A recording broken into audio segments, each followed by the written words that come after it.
Pascal. You are now rocking with that dude Pascal.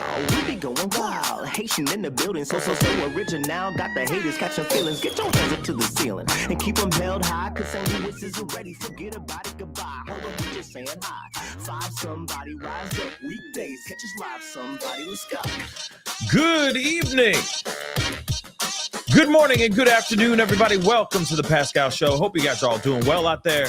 Hope this show finds you in great spirits, as it should.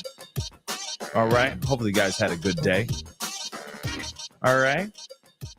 But we're going to be jumping right into this, okay, guys? I mean, of course, there's a lot going on. Today was the first real day that the trial for Karen Read has started off. It has commenced. We are here to basically do a little bit of a brush up. Okay. Check it out. Mainly, I'm mainly wanting to focus on the opening statements because we now know what the groundwork is going to be set for both sides, for the state, for prosecution, and for the defense. It's very interesting. It's also interesting to see how both parties deliver their opening statements. Some may say one side's a snooze fest and the other one's very epic. Some may say, hey, one side's just stating the facts and another may be just leaning on dramatics. I'm going to leave that up to you guys as we watch the opening statements. But real reason why I also wanted to share this with you guys is because today was busy. I couldn't sit through the whole trial. I'm going to see what's up with tomorrow, possibly watching the trial, see a whole day with you guys tomorrow. But it's still kind of up in the air. I don't know yet. It's a lot of hours sitting in one spot and covering this, right? And I commend any streamer, any live content creator that's able to do this with ease. But your boy is busy, so trying to squeeze it all in is a lot, okay? But I'm gonna see what I can do, okay? But there's no guarantees on that, all right? But before we go into everything, again, good evening, good morning, good afternoon to every single last one of y'all. Please do me a favor, hit that like button down below, okay? Send those likes all the way up. If you're watching on Facebook, as I see some of you guys are watching on Facebook, please be sure to hit that reaction button down below. That would be greatly appreciated. Of course, don't forget to hit that follow button on my Facebook, Twitter, X, TikTok, Instagram. Of course, crush that subscribe button on my YouTube channel. Check out my YouTube channel's family membership.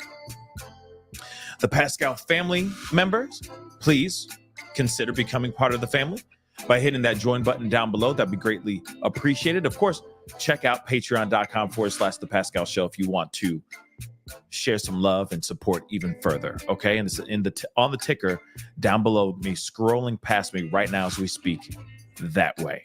All right. Okay, guys, let us get into this ish. Okay. See, now here's the thing. I just look over for 2 seconds to see the family chat. And I already know it's going to be hella divided. There are people out here that believe that she didn't do anything wrong, that she was framed. There are other people out here that believe that she did this, and that maybe part of it is some people believe that she did it, but maybe she was just inebriated and she just doesn't remember doing it. Some people that think that she was in some drunk rage and did this. Like I said, the possibilities, that's what I'm going to say. The possibilities with this trial are endless. Yes, there's a lot that the defense has, but I feel that there's a lot that the prosecution has as well. But like I said, it's really going to be about how they present the evidence, how they present what they have to the jury. Do either side, defense or prosecution, have a narrative strong enough to sway these jurors? That's the main thing that we got to keep in our minds. But I will say this, though, too. There are some things that I'm noticing, even in just the opening statements, where I'm like, ooh, this is going to be a very interesting trial. Just saying. Now, like I said, you can sit here and believe whatever you want. Okay? Family chat is open because there is no definitive, oh, she's 100% innocent or, oh, she is 100% guilty in this case. For me, I'm still on the fence. I still want to know what they're going to present here. I'm one of those jurors sitting and listening to this trial. So it's all going to be about how this is presented, their witnesses, etc., that they bring to the stand on both sides of this case, how they present it. Do they have smoking gun evidence?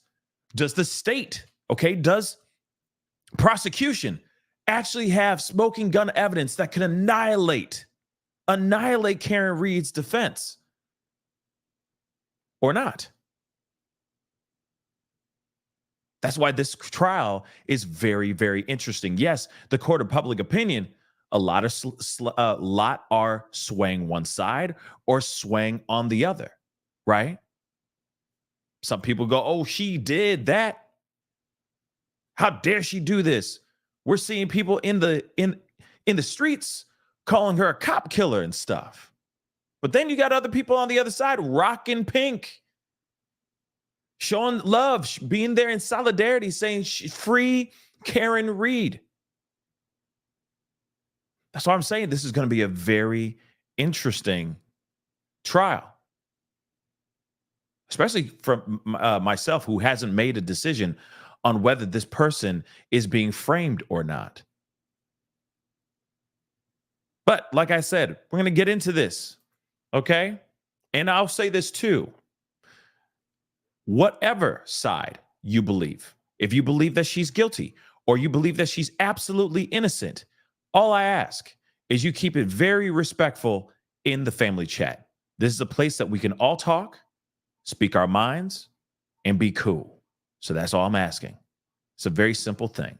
Be respectful. You're allowed to put in your free Karen Reeds, or if you believe that she did this, then you can say that too. It is okay. But no one getting your feelings. No one getting your feelings. Be respectful. And also, the people who are actually saying those things, how you say it is also important as well. Be respectful in how you're putting in your opposing views. Period. That's all I ask. Be adults in the chat. Okay? But we're going to start it off like how it started off. Prosecution took the floor. They were able to go and do their opening statements. I wanted to show you guys this one because this is how it went. All right. Chronologically speaking. And yeah, this is a snore fest. You'll see for yourself. Okay. I may, in the middle of it, just to kind of get things moving a little bit further, I may speed it up a little bit, but we are going to listen to it at regular speed in the very beginning. Shout out to Court TV again for holding it down, and thank God that they were in the house and able to get this. I know that there's other channels and other news stations that were covering it as well, but I do appreciate Court TV for being in the house and having access to this trial. I also want to say this though too, because I know that there's been a lot of comments. Like I was watching this live, and I'm reading people's comments and all that, and they're all sitting there saying like, "Oh, this guy's like watching paint dry." I agree. Very boring. But just because he's boring does not mean he doesn't have a strong case. You see what I'm saying? Just because he's boring and very clinical doesn't mean that that his team doesn't have their ish together. Just saying. Okay? But let us get into this. Okay? Like I said, it's like watching paint dry. But hey, this is the prosecution. Okay? So let's take a listen, shall we? Hit the number 1. Let me know you guys can hear this. Let's rock and roll. Good morning. So as Your Honor was telling you, this is one of the 2 opportunities that I will get to address. The first of which right now, essentially what I'm going to attempt to do, and I know you've heard over the course of the impoundment process, a number of different witnesses that were listed out as far as potential witnesses in this case. So what my intent here is to provide as much of a roadmap as I can through those waters and help you to navigate sort of who these people are and what relation they have to this case. We start with John O'Keefe. John O'Keefe grew up in Braintree. He was 46 years old when he passed. He was the son of John O'Keefe Jr. and Margaret or Peggy O'Keefe. He was a brother to Paul O'Keefe and to his sister, Kristen Furbush. Kristen was married, and so John's brother-in-law was a man named Stephen Furbush, and they had two children who were very young in 2013. Hold on real quick. This is as loud as it gets, guys, and I got this thing cranking. So if you need to put in some earbuds or something, that's what I highly recommend right now. Let's go. In 2013, Kristen, unfortunately, tragically, passed away, succumbing to cancer in November of 2013. Within months of that, Mr. O'Keefe's brother-in-law and Kristen's husband, Stephen, passed away as well. Now, initially, when John O'Keefe's sister passed away, sort of the initial plan for that situation was that John O'Keefe was going to move in with Stephen Furbush and the kids and assist as far as raising them. And then when Stephen passed away a few months after his wife, before those plans could be finalized, John O'Keefe then moved in with his niece and nephew and assumed the parental role and assumed legal guardianship with respect to both of those children. Now, he was assisted in this by a great number of people within the town of Canton where the Furbushes lived and where John moved into the home with the two children there. There were other parents within the neighborhood, other parents within the children's age group. You'll hear from a number of them over the course of this trial, but they include Mrs. Carrie Roberts and Mrs. Jennifer McKay. I also want to point out really quick, they are going to be bringing in a slew of people. It's going to be a crazy, crazy next 2 months of nothing but witness after witness after witness after witness. I mean, there's extended family. There's O'Keefe's family as well, siblings and whatnot. I mean, they already brought in some of John O'Keefe's family members today. They started off hot. They came in hot today, okay, with questioning and testimonials from John O'Keefe's family as well. It's crazy the amount of stuff that they're going to be bringing up in this case. You're going to hear a lot of it from him, and you're going to hear a bit of it from defense as well. But like I said, you just got to listen, unfortunately, because he's boring.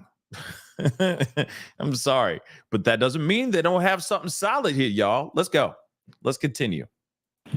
They helped Mr. O'Keefe out during those initial stages and during the time that he assumed this role. He also got help from his work. John O'Keefe was a proud member of the Boston Police Department, had been for many years. He had been a patrolman prior to moving in with the children and assuming this sort of role. Boston Police Department helped him greatly as far as transitioning him to more of a desk role. Working.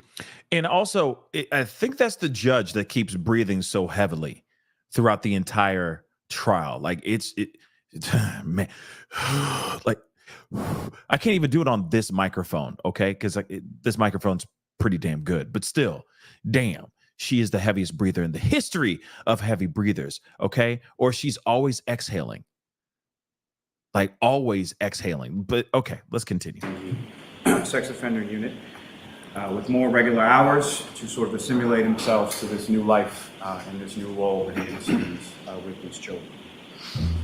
Initially, John O'Keefe lived in the house with the kids. However, in 2018, they moved into a new home, sort of a new home that they could have as their own.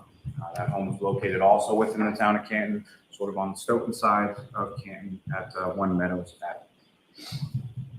John O'Keefe raised these children, assuming guardianship for them for about 8 years.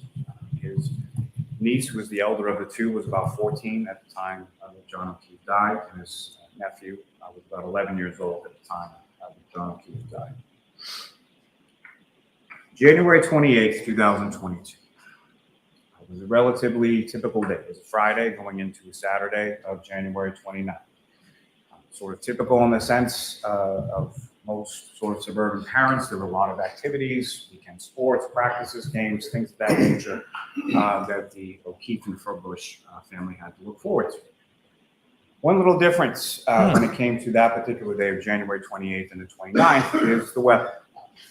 So there had been predicted, and there was going to be a snowstorm, an insignificant one. A blizzard essentially was coming in overnight that Friday and the Saturday, lasting through most of the day on Saturday the 29th. And as a result of that, most of those sort of typical, weekend routine activities that would keep most people, including those within the town's Canton, busy, have been canceled ahead of time. Everybody knew what was coming. Everybody knew essentially you weren't going to leave your house all that much the following day. Now, also on January 28th,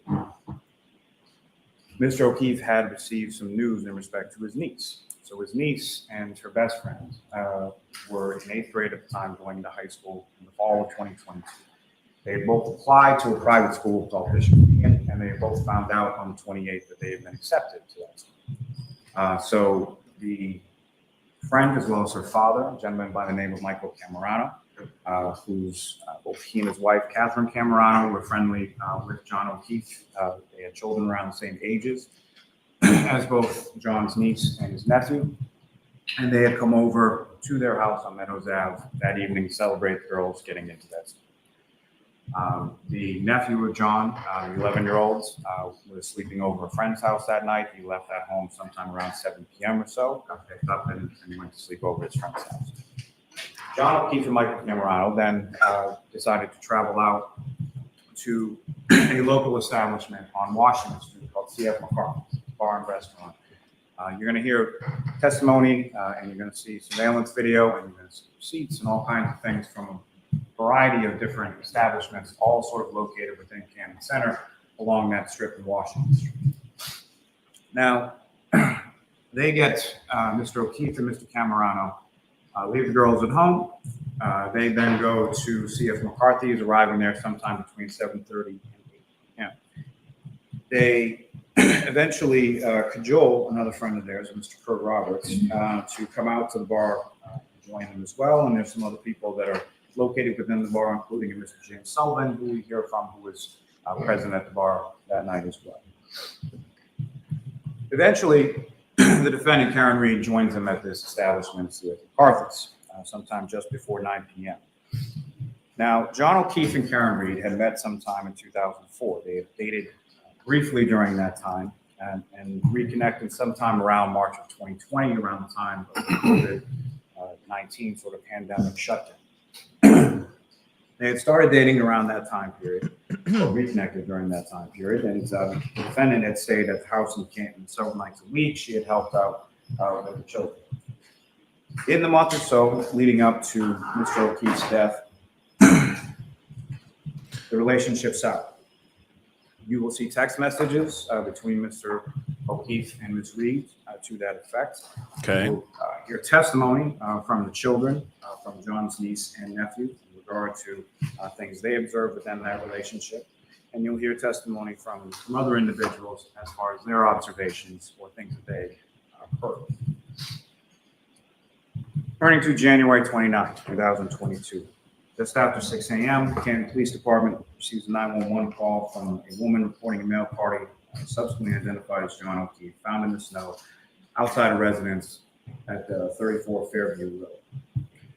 At the time, as I mentioned, the blizzards that had been predicted was occurring, heavy snow, temperatures in the teens, wind bustling around. Officer Stephen Saraf and Officer Stephen Mullaney of the Canton Police were dispatched along with Canton Fire and EMS, and you'll hear from them in regard to their response and what they observed on scene.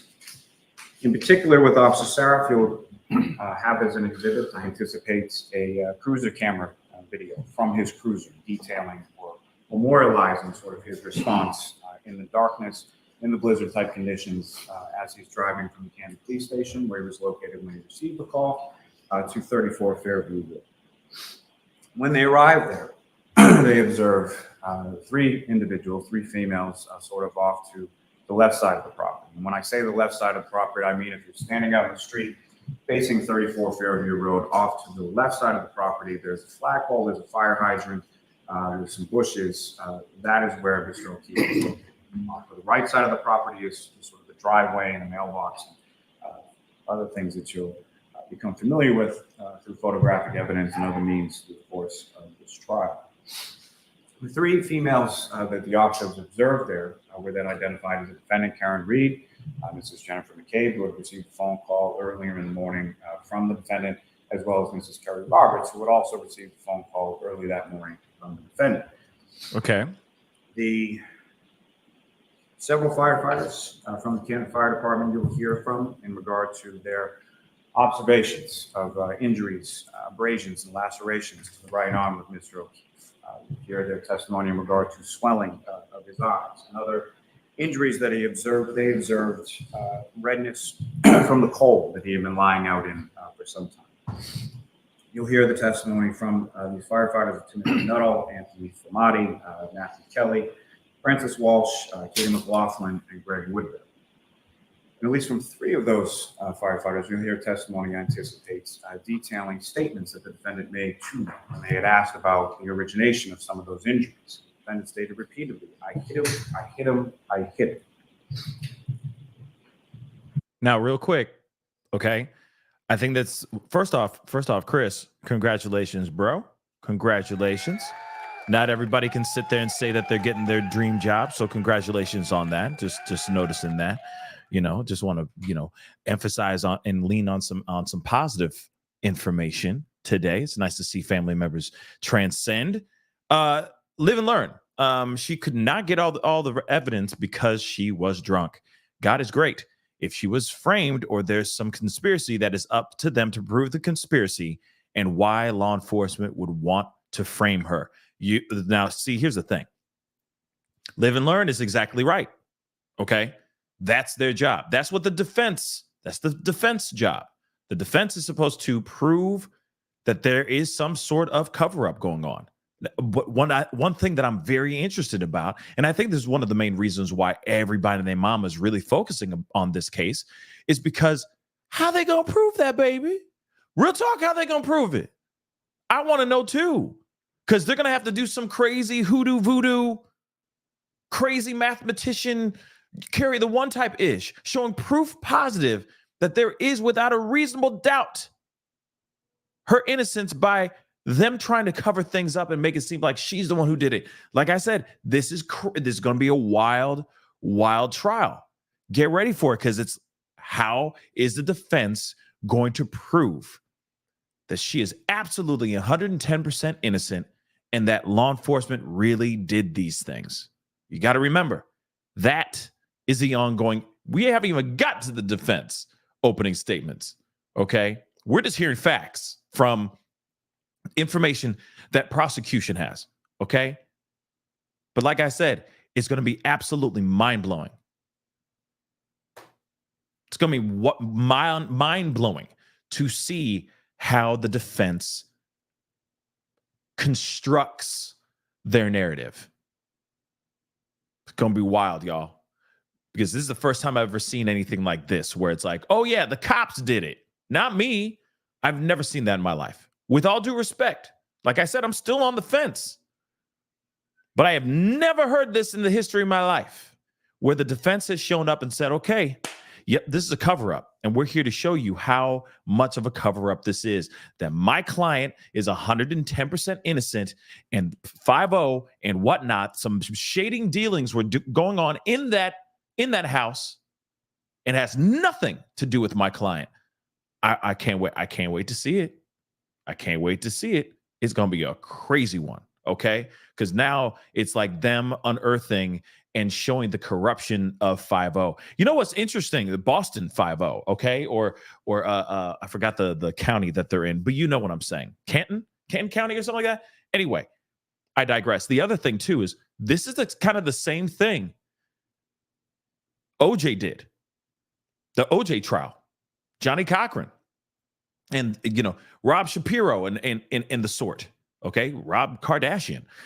They were leaning on the corruption of LAPD, and they were able to show that and prove that in that trial. Now, I don't know how they're going to do it on this one.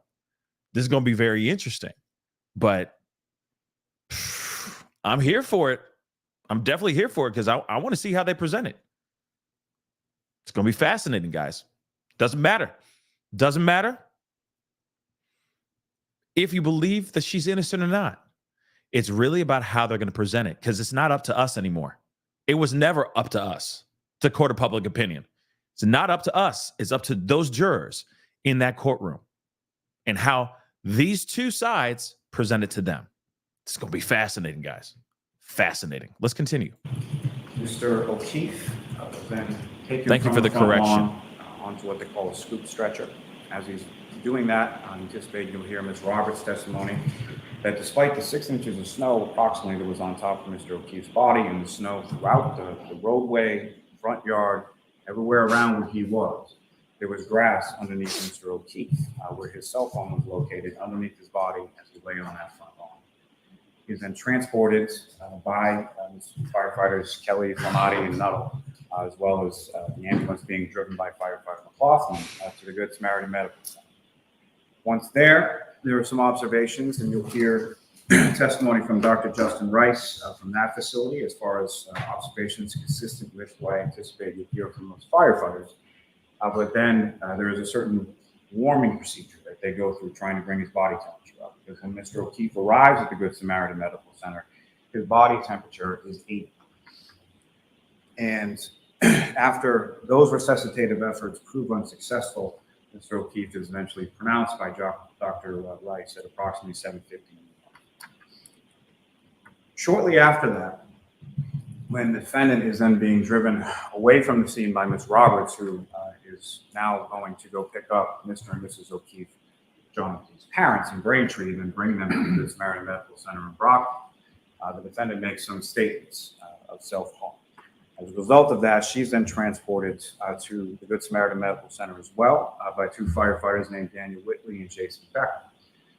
And amongst the statements that they gained from the defendant as they're having a conversation with her in regard to that, in regard to her treatment and diagnosis, she indicates that the last that she saw Mr. O'Keefe, they had gotten into an argument before he had gotten out of the car in front of Fairview Road. Now, you'll also hear testimony from some of the other first responding officers from the Canton Police Department, including Lieutenant Paul Gallagher, Sergeant Sean Good, and Sergeant Michael Lenk, in regard to their initial response, their observations, people that they spoke to, where they went, and their ability to recover within these blizzard conditions that are still ongoing, certain pieces of evidence that they located in around the area where Mr. O'Keefe's body was found. Now, what's interesting is how they're saying, oh, yeah, see what had happened was it was the snow, and then the snow melted, but then there was also rain and all that. So all these things that were found were later found because of the snow melting and everything. And, like I said, this is going to be a very interesting presentation on how these things weren't planted, which is what I feel the defense is going to be talking about here in just a short while. So it's going to be interesting, but they're sitting there going, oh, it was the snow and nature. It was Mother Nature that did this. Interesting. And that's why we didn't see all that stuff until just now, until just a day or two later. Interesting, right? You'll also hear from Lieutenant Charles Ray of the Canton Police Department, who was tasked with, at this point in time, the Canton Police were unaware that the nephew was over at sleepover. They weren't aware that Mr. Camerano had come over to the residence on Meadows Ave and picked up the niece and bringing her back to his house as she was left unattended when the defendant left to go looking for Mr. O'Keefe. So unaware of that, they go do a well-being check at approximately 8:22 in the morning. And they also have a cruiser camera video attached to their cruiser. You'll see that video and when they pull into the driveway at Meadows Ave, approximately 8:22 in the morning, they pull in directly behind where eventually you'll hear Ms. McCabe left the defendant's vehicle after driving it from her house to Meadows Ave in search of Mr. O'Keefe. And you'll have that footage, and you'll be able to see the back of the defendant's vehicle, specifically the right rear taillight of that. Real quick, Maggie, I'm sorry for cutting in and out of this, guys. Trust me, I'm going to continue playing a big chunk of it here in just a second. But just a little interesting fact here, fun little fact. Maggie, she says, "Wow, I don't remember OJ's trial being so long. I had more patience back then." Yeah, we didn't live in a Vine, YouTube, popcorn, microwave popcorn lifestyle back in the day. And yeah, that trial was about 8-9 months. 8-9 months. Do you know how long that's a long time.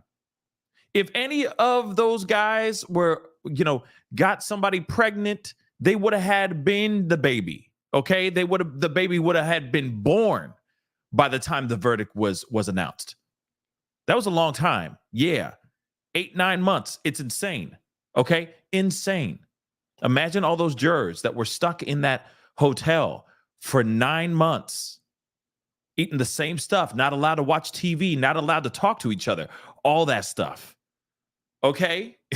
That's insane. Anyway, I digress. Let's continue. But 9 whole months for that trial. Dag nabbit.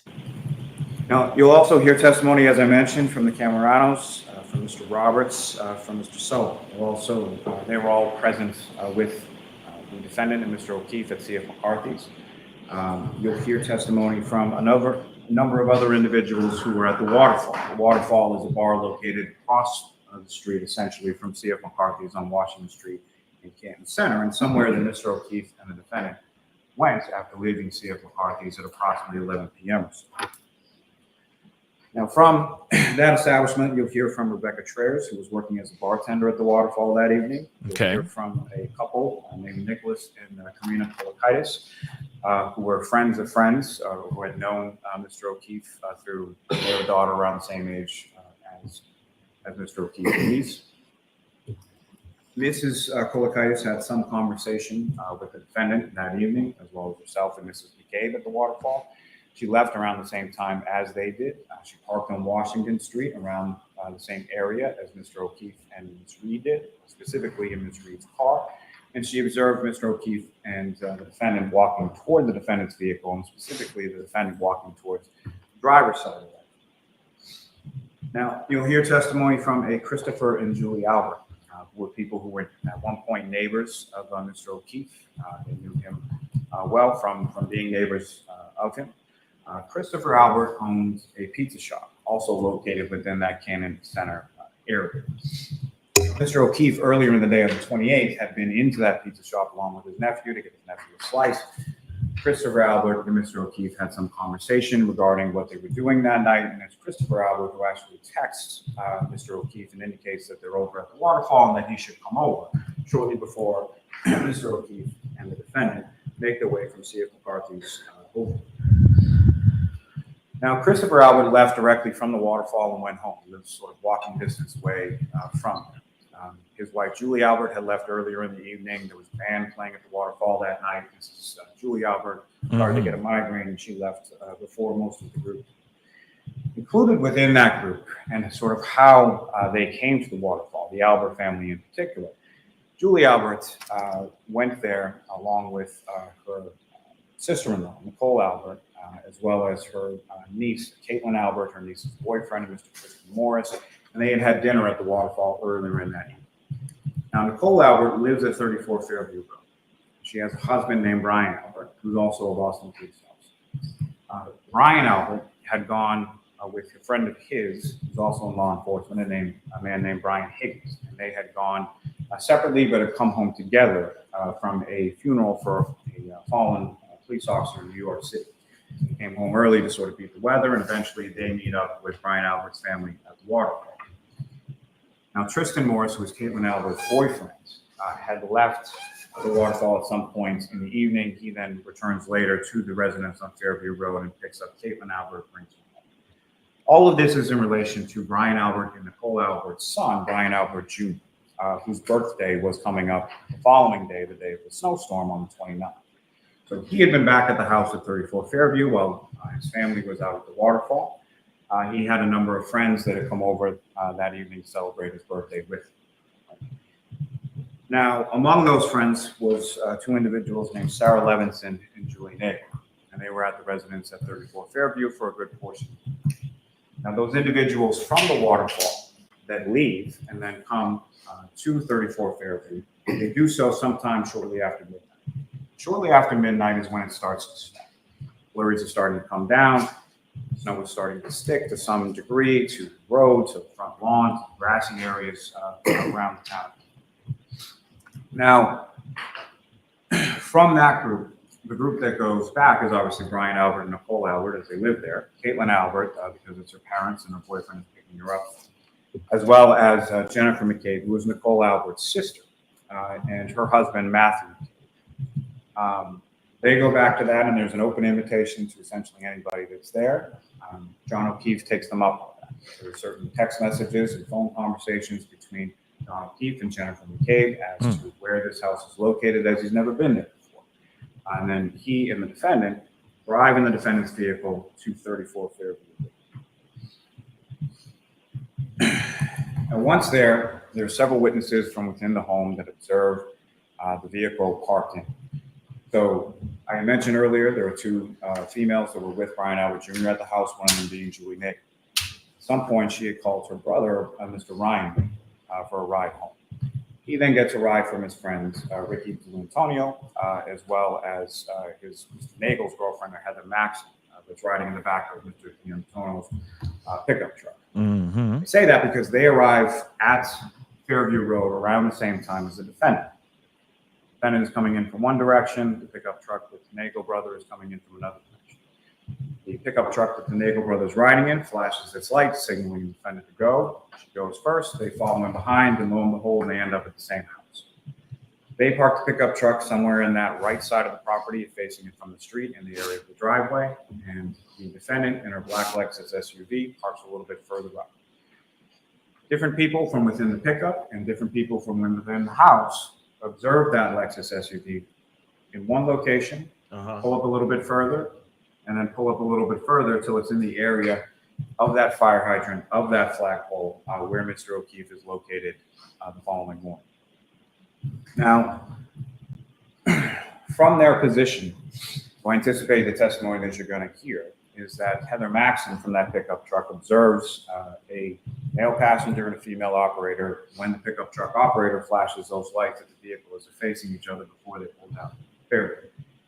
What you'll hear also, I anticipate, from all three of those individuals in the pickup and Julie Nagel, who comes out to the pickup to talk to the brother, is that no one ever exits that vehicle.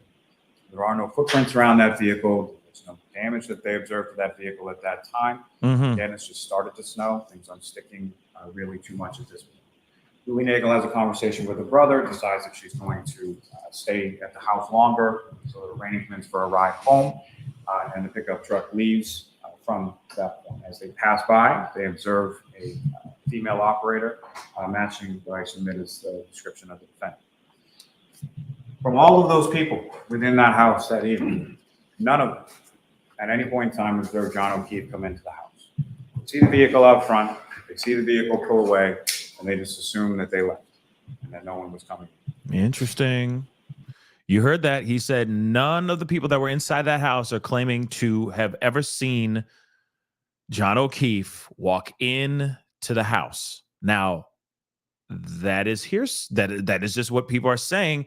Obviously, I'm sure the defense is going to be sitting here going, "Oh, I can show proof that they're just saying that as a cover up." Okay, they're just saying it to save their own asses, right? Anything's possible here, but it's interesting that they're saying no one walked in. You know, he's saying no, he did not walk in that house. Nobody that was at that party ever saw John O'Keefe walk in that mug. We'll hear testimony from other individuals who were at the house that night, including Colin Albert, who is Julie and Christopher Albert's son. He's also the cousin of Brian Albert Jr., who is having people over for his birthday. He's leaving the house around the time that the initial people coming back from the waterfall, which includes the homeowners and Mr. Higgins, are sort of coming into the house. At that point, Colin Albert is leaving. He's getting picked up by a young lady named Allison McCabe, who is Jennifer and Matthew McCabe's daughter, who's also friends with Colin Albert and also cousins of crying out Virginia, who's within the home celebrating his birthday. As I mentioned, you'll hear testimony from Matthew McCabe and from Jennifer McCabe in regard to their observations that particular evening, both at the waterfall as well as at the residence on Fairview Road. And then you'll hear testimony in regard to a phone call. A phone call that Jennifer McCabe receives from John O'Keefe's niece at approximately 4:53 in the morning. She answers that phone call, speaks to the niece briefly, and the niece hands the phone over to the defendant.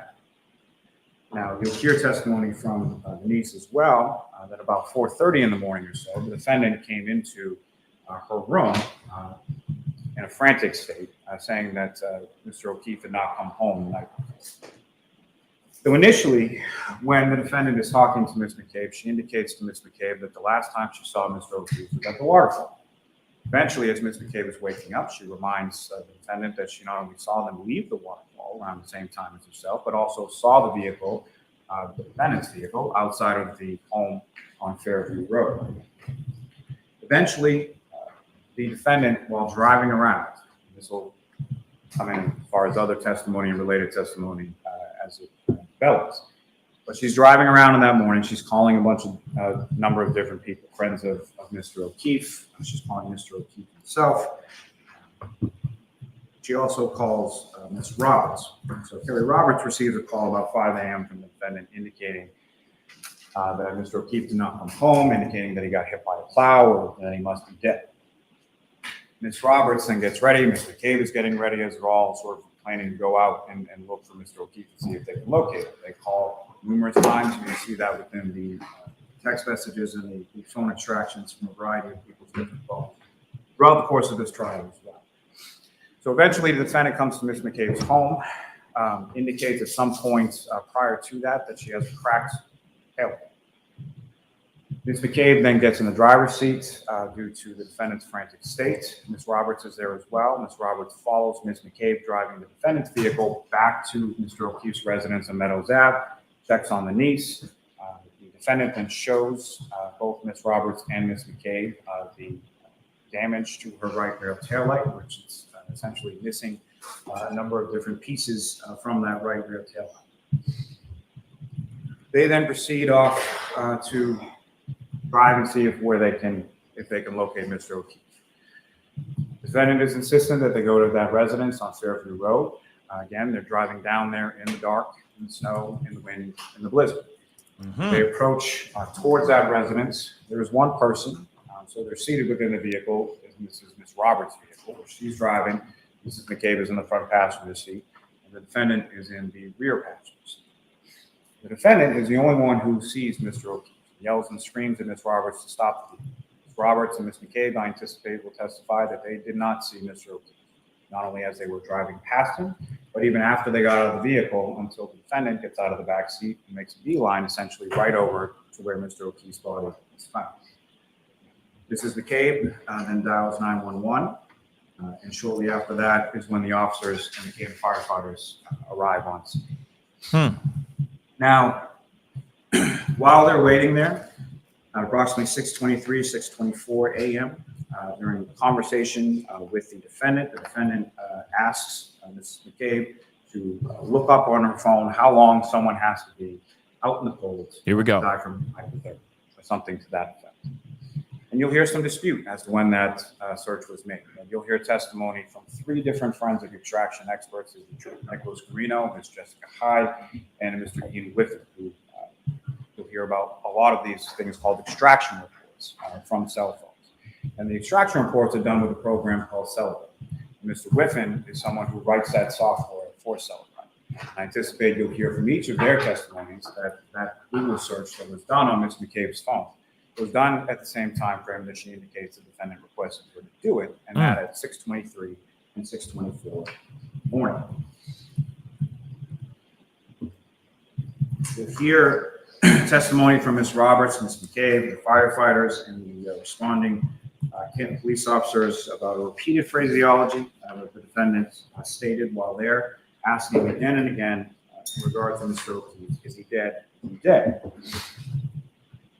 You will also hear testimony, as I indicated, about sort of treatment that she received at the Good Samaritan Medical Center, and that would involve testimony of Miss Daisy Ormseth, Miss Kathleen Wilford, and the Dr. Gary Fowler. You'll hear testimony from a number of different analysts from the State Police Crime Lab and from some other laboratories as well. Included within that will be Mr. Nicholas Roberts, and Ms. Maureen Hartnett, Mr. Andre Porto, Ms. Ashley Vallier, and Ms. Christina Hanley, those all being from the State Police Lab. You will hear testimony in regard to an incident which occurred earlier in January, right around New Year's. Mr. O'Keefe, the defendant, and the children have been invited with a much larger group, approximately 70 people or so, to spend New Year's in Aruba. This is a trip that was organized by a friend of Mr. O'Keefe's named Laura Sullivan. We'll hear a testimony from her, as well as from her sister, Miss Marietta Sullivan, as well as you'll hear testimony from the two children in relation to this. And essentially, day 2 or so of this trip, Marietta Sullivan, the sister of Laura, is walking through the lobby and she runs into Mr. O'Keefe. This is someone she refers to as godfather, because John O'Keefe is also the godfather of Laura Sullivan's son. Runs into him in the lobby, gives him a hug, and is sort of pointing him in the direction of where she believes he's going into his room. The defendant is in the area. The defendant starts yelling and screaming and swearing at Ms. Sullivan. Ms. Sullivan responds in kind. And essentially, for the most part, the Sullivan sisters see very little of Mr. O'Keefe throughout the remainder of their trip to Aruba. And we also hear testimony from the children that shortly after this, or immediately after this, there is a approximately 20-minute screaming match going on between Mr. O'Keefe and the defendant within their hotel room. Now, one thing that this is not defense. This is prosecution, just so everybody knows. The other thing is that, somebody just said something. I just lost it. Where did it go? Where is it? Start with an M, I think. But anyway, somebody's saying something about it being the timeline being all over the place. Yes, it's almost like he's just throwing out little moments, little moments in time. Oh, here's this part. Here's this moment. Here's a moment that happened here. Here's a moment that happened over here. Here's someone, and it's almost like he's trying to. Of course, as you could hear, it's almost like that he's trying to, show character, like show a little bit of, I don't know, maybe the volatile relationship that he had with alleged volatile relationship that he had with Karen Reed, or how he was, or how he presented himself, how he conducted himself with other people, family members, extended family members, so on and so forth. I don't know. It's interesting that how he is presenting it. And yes, the timeline is all over the place. It's kind of like, okay, and there was this one time when they went to the baseball game, and then they went to over here and they had some ice cream on this other time. There's no real timeline, neat chronological timeline here. It's just kind of a smattering of different incidents that he's just trying to throw into this, right? And showing, okay, maybe they've had volatile arguments, or they've been combative, argumentatively, at least verbally, and that they have some drama. Maybe it's a toxic relationship, that type of thing. It's just interesting how he's presenting it. Okay. It's just interesting. It's a word salad in a way, but not. It's kind of like, okay, he's got a list of incidents that he's just trying to throw out. It's very weird, is it? But then again, I'm not a lawyer. I just play one on TV. So this is just interesting to me. Okay. But let's continue. All right. In front of the children.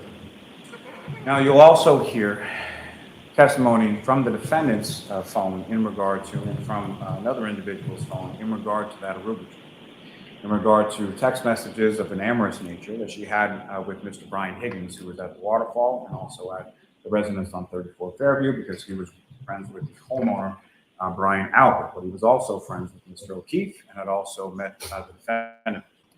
And throughout the course of those amorous text messages, there is references that the defendant makes to that incident in Aruba, as she purports it to be Mr. O'Keefe cheating on her. She insists that he was making out with Marietta Sullivan in that lobby as opposed to her giving him a hug. It makes repeated reference to that within the content of those text messages as well. Interesting. Now, you'll hear testimony from a number of different other individuals. Mr. Michael Trotta, who has a supervisory role with the Canton Department of Public Works. You'll hear from Mr. Louis Jutras, who has a supervisory role with regard to IT, in regard to certain video that was recovered from the town of Canton, as well as from a temple located along the route that the defendant traveled, both away from Fairview that evening, as well as to Fairview from the waterfall, away from Fairview to Mr. O'Keefe's residence on Meadows, and then later in the morning at 5 a.m. Because if you recall, Ms. McCabe, I anticipate, will testify that she receives the call from the defendant about 4:53 in the morning. The defendant then drives around Canton for some perceptible half hour or so period of time prior to even getting to Ms. McCabe's house. And what I submit the evidence, or what I anticipate the evidence will show, based on sort of the tracking of her phone records, testimony you'll hear from Lieutenant Brian Tully of the state police, from these faulty records and RTT accounts, that the defendant, while she's using her phone, is driving in the direction of Fairview Road prior to going to Mrs. McCabe's house, where she meets Mrs. McCabe and Ms. Robbins. Now, again, you'll hear testimony from a number of different troopers who were involved in the investigation. With regard to this case, you'll hear from Trooper Michael Proctor and Sergeant Yuri Mechanic of the State Police. You'll hear from Lieutenant Brian Tully. You'll hear some testimony from Trooper Joseph Paul. He's in a specialized unit within the State Police called PARS for short, but essentially a collision analysis and reconstruction section within the Massachusetts State Police. His examination of the vehicle, his examination of the scene, his examination of specifically some Toyota texture, because Lexus is essentially owned by Toyota or vice versa. So there is some data that he's able to recover from that and back the vehicle up based on its known locations and travel, key cycles, and essentially opines, anticipate he'll opine that around 12:45 in the morning, when the vehicle was in front of the residence on Fairview, that for some perceptible period of time, that vehicle travels over 60 feet in reverse at over approximately 24.2 miles per hour. Now, you'll hear testimony, as I said, from a number of different troopers, as well as from a number of different analysts from different labs. Included within that is Ms. Maureen Hartnett, who collected items from the vehicle, the defendant's vehicle, including the taillight, sort of housing from that vehicle, pieces of the taillight that were discovered in sort of the front grass and front street area. There is a specialized team called the CERT team. You'll hear from Lieutenant Kevin O'Hara, who has a supervisory role in relation to that. And then later on that day of the 29th, he, along with Lieutenant Tully and a number of different members from his CERT team, were searching for evidence within the mounds of snow in front of that house, as the blizzard is still ongoing at this point through sort of the afternoon hours. Among the items that they locate is a sneaker. When Mr. O'Keefe is transported to the hospital, he's found to only have one sneaker on his feet. They find the other sneaker in that area of the body. They find various pieces of taillight. And as is wont to do, over the course of the following days, the temperatures rise, there's a rainstorm that comes in, and the snow melts. Over those successive days, there are additional pieces of taillights that are eventually discovered in that area of the front lawn and the street. Now, from these different pieces, Ms. Hartnett also locates a cocktail glass that's located on the bumper or the rear area of that scene, and she locates a human hair on the back of that defendant's vehicle as well. Now, the cocktail glass on the bumper, you'll also see surveillance video from the waterfall, and Mr. O'Keefe is observed on that surveillance video essentially walking out of the waterfall with a cocktail glass in his right hand. Same right hand that has minor injuries to it, and the same right hand that's attached to his right arm that has the abrasions and lacerations that are observed by the paramedics, that are observed by the doctors at Good Samaritan, and are observed by the medical examiner as well. You'll hear testimony from another analyst, Christina Hanley, about the forensic consistency between a drinking glass that was in the defendant's bumper and the drinking glass pieces that were found on scene at 34th Fairview. You'll hear her testimony in regard to pieces of red and clear plastic that were microscopic in size that were found within Mr. O'Keefe's clothing. Consistent, in her opinion, I anticipate she'll testify, with the same pieces of plastic contained within the defendant's taillight. You'll hear from an Ashley Valley, who works for the lab as well, and how she fit the various pieces of broken taillight from the scene together and over that taillight housing, finding them to be consistent with each other as well. You'll hear testimony from Andre Porto, who's essentially DNA analyst for the lab, and samples that were DNA samples that were taken from the taillight, from the clothes of Mr. O'Keefe, and the broken drinking glass that were consistent with Mr. O'Keefe.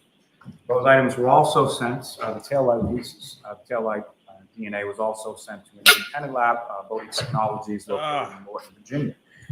You'll hear from an analyst there, Mr. Nicholas Bradford, indicating that the DNA on the defendant's taillight, in his opinion, is consistent with that of Mr. O'Keefe, and inconsistent with Trooper Proctor and Sergeant Mechanic, who were the two preliminary investigators and primary investigators when it came to this case. You'll also hear from this test chart from that Bodie Laboratories in regard to some mitochondrial DNA that she examined in regard to that hair that Ms. Hartnett found on the bumper of the car, in her opinion that it was consistent with that of Mr. O'Keefe as well.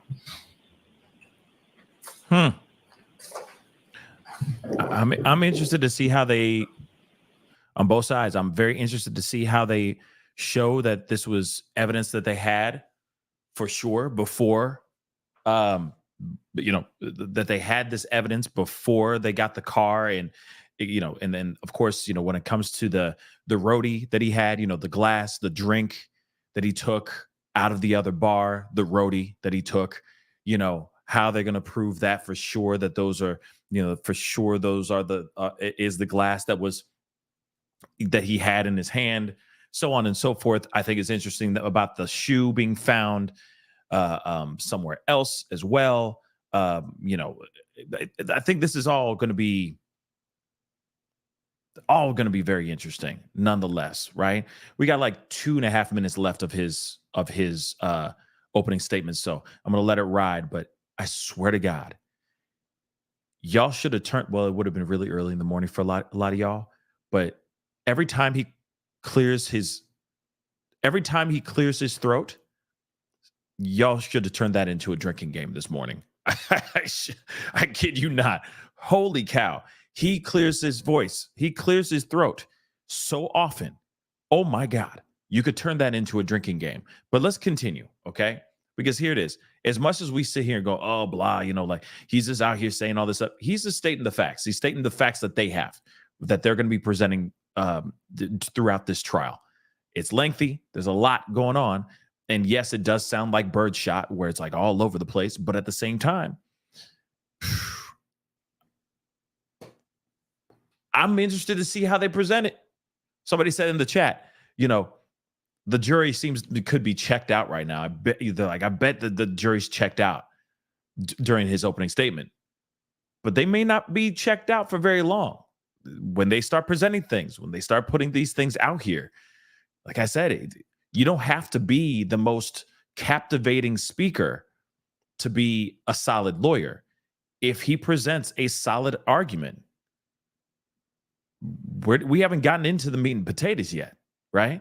This is just kind of like a, hi, my name is, this is what who I'm representing.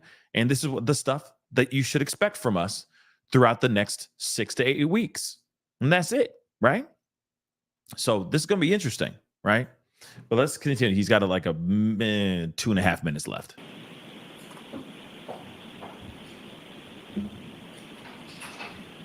Lastly, you'll also hear from Dr. Irene Scortibello and Dr. Renee Stonebridge of the Office of the Chief Medical Examiner in regard to their various examinations. Dr. Stonebridge is a neuropathologist. She essentially examines brain findings. Dr. Irene Scortibello is a forensic pathologist who does the sort of autopsy and medical examination of Mr. O'Keefe's body. You'll hear about the variety of sort of injuries that she observed over Mr. O'Keefe's body from.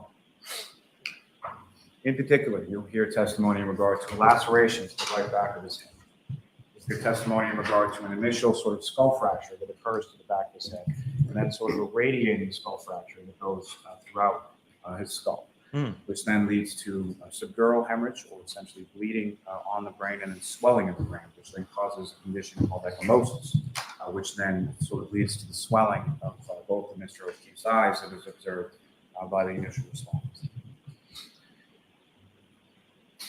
You will hear various testimony about sort of issues in regard to his pancreas and how that's indicative of hypopancreatitis. Now, again, as I said, this is the first of two times that I have an opportunity to address you directly. And I thank you very much for your attention today. And I thank you for the anticipation of your close attention as we go through all of the witnesses and all the evidence in this case. That second time that I do get to address you, what I'll be asking you to do, based on the evidence, and again, as the board has instructed you, you are the sole arbiters of the facts of this case. You are the ones who find what the facts, and I reiterate that, the facts, and what the evidence demonstrates in this case. And what I submit to you at that time, that second time, is that the only true and just verdict based on that is that the defendant, Karen Reed, is guilty of murder in the second degree, striking the victim, Mr. O'Keefe, with a car, knocking him back onto the ground, striking his head on the ground, causing the bleeding in his brain, swelling, and then leaving him there for several hours in a blizzard, with temperatures in the teens, wind swirling around, snow piling up on his body until she comes with Mrs. McCabe and Mrs. Roberts just after 6 a.m. And that she is also guilty of vehicular manslaughter, operating under the influence of liquor, and that she is also guilty of leaving the scene after causing death. Thank you very much. Now, okay. Yes. Boring, like watching paint dry. But it is important to hear what he has to say. He's basically laying out what he has planned, what his team has put together for the jury, for the courtroom, right? This is all that we're going to do. We're bringing in these witnesses. We have these incidents. We have this, and this. We have proof to show you that this text message or, this Google search happened at a specific time. The tail light fragments that were found at the scene were done at this particular time. There is no corruption going on here, and we're here to prove all of these things proof positive. Eyewitness accounts, etc. This is what we're going to give y'all so that you guys can go into your little jury, room and debate on whether this woman is guilty or not. Now, again, I have to say this. Yes, it was boring as sin. But at the same time, you have to remember, this is not about, yes, I will say this too. Like I said, I'm not a lawyer, but I know that when it comes to your opening statement and your closing statement, it's the opening statement is your first impression, right? You're presenting yourself in the best way possible, so on and so forth. Now, yes, it is important. I'm not sitting here saying that the opening statement is not important. The opening statement is extremely important, as is the rest of the trial too, because there could be something where everybody goes, oh yeah, she did that. And then all of a sudden something happens and it totally derails the prosecution. Just totally derails their whole presentation, their whole argument, the whole narrative that they've been building for weeks. You never know. There may be something that's going to completely change the trajectory of this trial. Only time will tell, right? And it also depends on how well they present everything. Now, looking at this guy, looking at Lally, Pak the Ka, Harvard Yard. Now, here's the thing.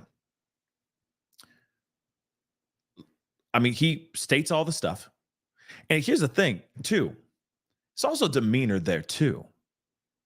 Like, you're going to see a completely different demeanor from defense. It's completely different. It's a lot more captivating. It is night and day. But one thing I want to point out, just because Lally is maybe, talking like the guy from that commercial Clear Eyes. Remember that dude? Very boring, monotonous voice. You know what I mean? Bueller. You know what I mean? Does not mean that he doesn't have a solid argument. But he could be saying those things and presenting it in the way, basically saying, yo, the facts speak for themselves. I don't have to gesticulate. I don't have to change my demeanor or, change the fluctuation of my voice, do all this dramatic stuff to get your attention. I'm leaning on nothing but the facts. The facts that we have are solid enough to put this woman behind bars for a very, very long time. Maybe he's like, I don't need to be theatrical and pull everything out my ass just to get your attention. The facts are the facts, and we got them right here. Whether you like it or not, we're just here to tell you what's going on. Or it could very well be somebody who's just not that passionate. You could tell that when you see this, when this defense, Yannetti, I think is his name, when Yannetti presents, it's right out the gate. It's passion. You can tell he's very passionate about this particular case. So it's going to be very interesting to see how everything transpires from this point on. But let's take a look at this, the defense opening statement. And like I said, it's night and day. I'm telling you, I'm not kidding. I was, as soon as he got done, as soon as Lally got done doing his opening statement this morning, I'm getting up, I'm going off and, getting some coffee, blah, blah, blah. And all of a sudden I hear him start off and I'm like, that's how you start. That's how you start an opening statement. You know what I mean? That's how you start your opening statements right here. That's how you drive. But not everybody's like that. Not every lawyer's like that. You're going to see here in a second what I'm talking about. Okay. But real quick, this is a little bit of a left turn, but some people are saying this in the chat, so I just want to address it really quick. Yes, allegedly there has been a sighting of Sebastian Rogers. No, have not heard anything as far as if it is Sebastian Rogers or not. For me, I'm sitting back and I'm waiting to see if that is actually him or not. I have my fingers crossed, but allegedly he has been seen, or there was a sighting of him in North Carolina. Don't know if it's true. And I will say this, there are plenty of kids. There's plenty of tall, lanky, dark-haired kids that wear glasses. I'm just going to say that too. I'm not sitting here saying that I don't want him to be found. I want him to be found, and I hope that this is the kid. But the photo is still, you can't even tell what's being seen in the photo. In the angle, it looks like it could be him, but it may not be him. But I know that the families are looking into it. TBI, local law enforcement does have the information. So hopefully they're going to be doing everything they can. Okay. They're going to do everything they can to see if this is actually Sebastian or not. Okay. Just so you guys know. All right. Because I want to get back into the conversation. And yes, I do know about that information. I know everybody's been going, oh my God, and sending me DMs and emails. Seen them all. Already know. I'm waiting for the facts. I'm waiting to hear something solid. And when something solid does come, we will talk about it. Promise you that. But I'm hoping it is him. But it doesn't, to me, look like Sebastian. But again, I could be absolutely wrong. It's just the photo itself that seems a little bit weird. But that's just me. Not saying that that's fake. It's a kid that could very well look like Sebastian. But for me, I don't know if it is him. I don't know. I'm going to let law enforcement do their due diligence and do their research and find out. Because, me, I'm just a guy who's just telling you guys the case and letting you guys know what's going on. I'm not boots on the ground. I'm not in North Carolina. I'm not standing right next to that kid that may be Sebastian. So let's let law enforcement do their job. And hopefully we find out very, very soon whether it is him or not. All right. But back into this case, this opening statement is how you open in statements. That's what I think. But at the same time, not everybody approaches their opening statements the same way. Let's get into it. This is Yannetti. This is part of the defense. This is the lead attorney for the defense for Karen Reed. He comes out, guns blazing. Let's take a listen, shall we?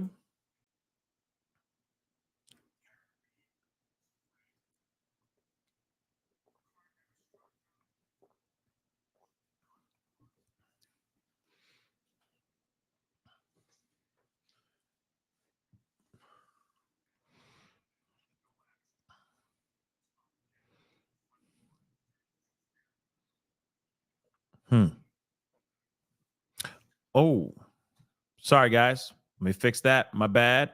Let's do that again. He comes out hot. Let's go.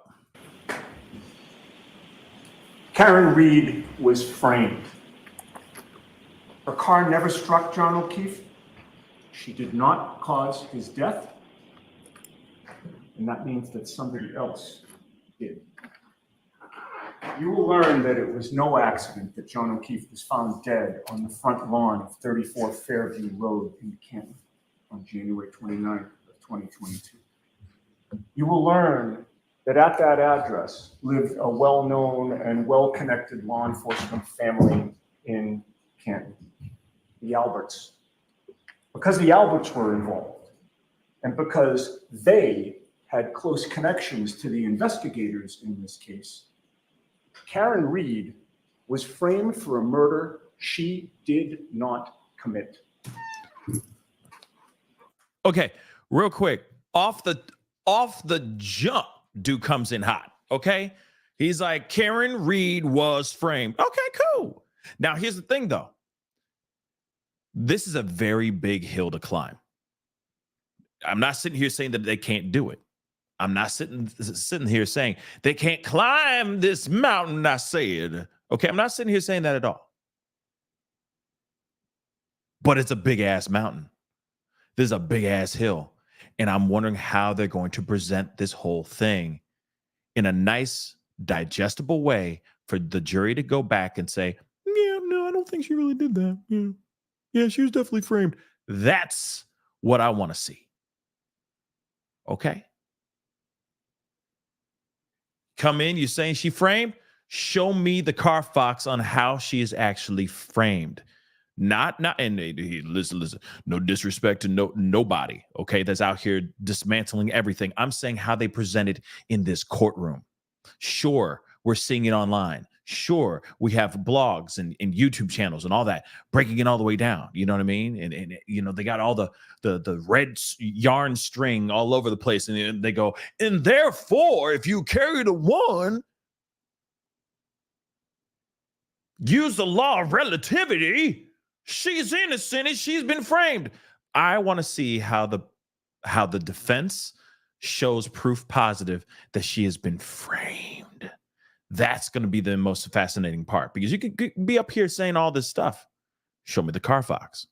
Show me the Carfax. That's what I want to see. But okay, let me continue. But like I said, he came in hot. All right. And I can't wait to see this. Good morning again, ladies and gentlemen. As I previously told you, my name is David Yannetti.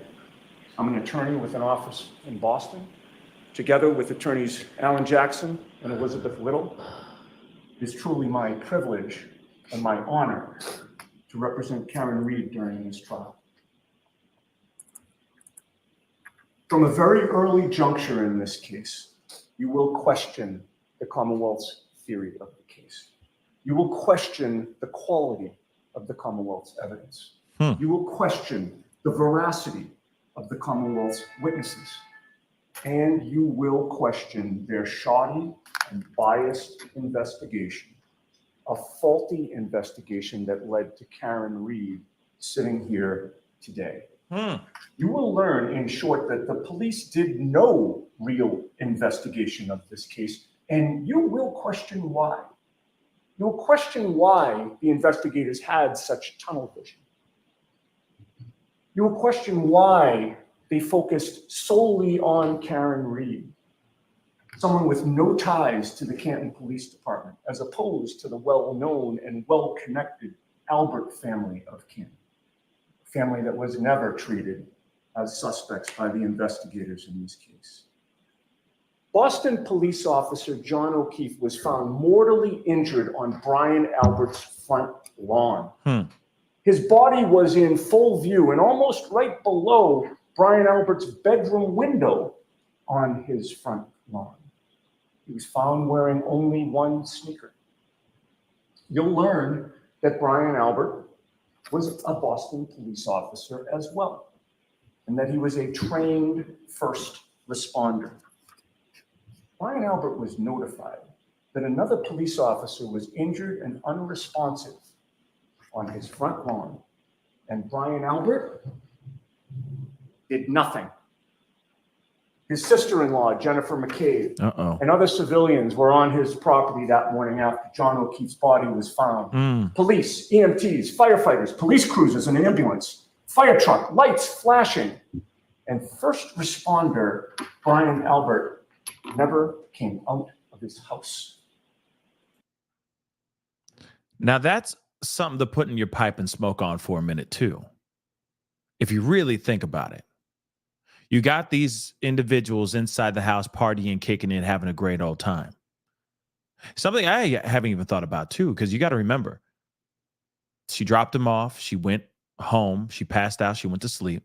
She woke up, and then by around early, a little bit before 6, around 6 or so, if I'm correct, she came back and found him in the lawn. Now, something to think about, okay? Now, and of course, I am brand new.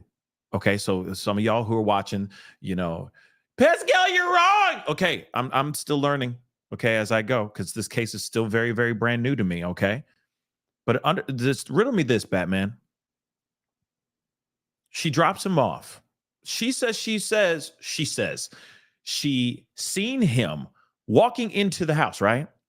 She goes home or goes back to John O'Keefe's crib, rests her weary little head, okay? She wakes up a few hours later, realizes he ain't there, calls some people, then she meets up with them, blah, blah, blah. Then she finally gets over to the Albert's home, right? And he's out there in the snow, gone, right? Okay. They were out, but there were people inside the house kicking it and partying, right? So did they all pass out inside the house? Or did some of them leave? Like, let's not forget, yes, Brian Albert didn't walk out of the house at all. Not at all. What he's saying right now is, from what I understand, is true. First responders showed up, pulled up to the crib, were, performing CPR, checking on John O'Keefe, doing whatever they need, life-saving procedures to try to revive John O'Keefe. And he never got out of the house, not once. So I'm going, okay, how can they go in? They're in there. Guys are inside kicking it and partying for hours, and none of them ever walked out. None of them ever saw him in the middle of the lawn, gone. No one walked by his body at all. That's weird. It's not like it was snowing so hard that by the time they went out there, he was completely just covered in snow and you just couldn't see him. It was just one big mound of snow. I don't believe that. I just don't. But they all left and they didn't see a man laying in the middle of the front lawn. That's weird. Okay. And then of course, how they proceed afterwards is weird as well. We can agree on that. Their procedures here are very weird. The Albert's procedures, the way they did things is weird too. Kind of weird, like another case that we've been talking about, how they move afterwards. They don't have that house anymore. They don't live in that house anymore. That dog that they had, they don't even have that dog no more, allegedly. The Alberts. I'm talking about the Alberts. Just saying, that's very interesting things.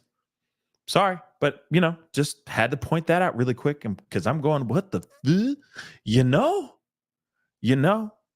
okay. Like I said, prosecution has their facts. Sure. But there's other things here too that are going to be some severe pushback, okay, on the defense side. This is going to be interesting, okay? And Chloe's the dog's name, right? Ain't that the dog?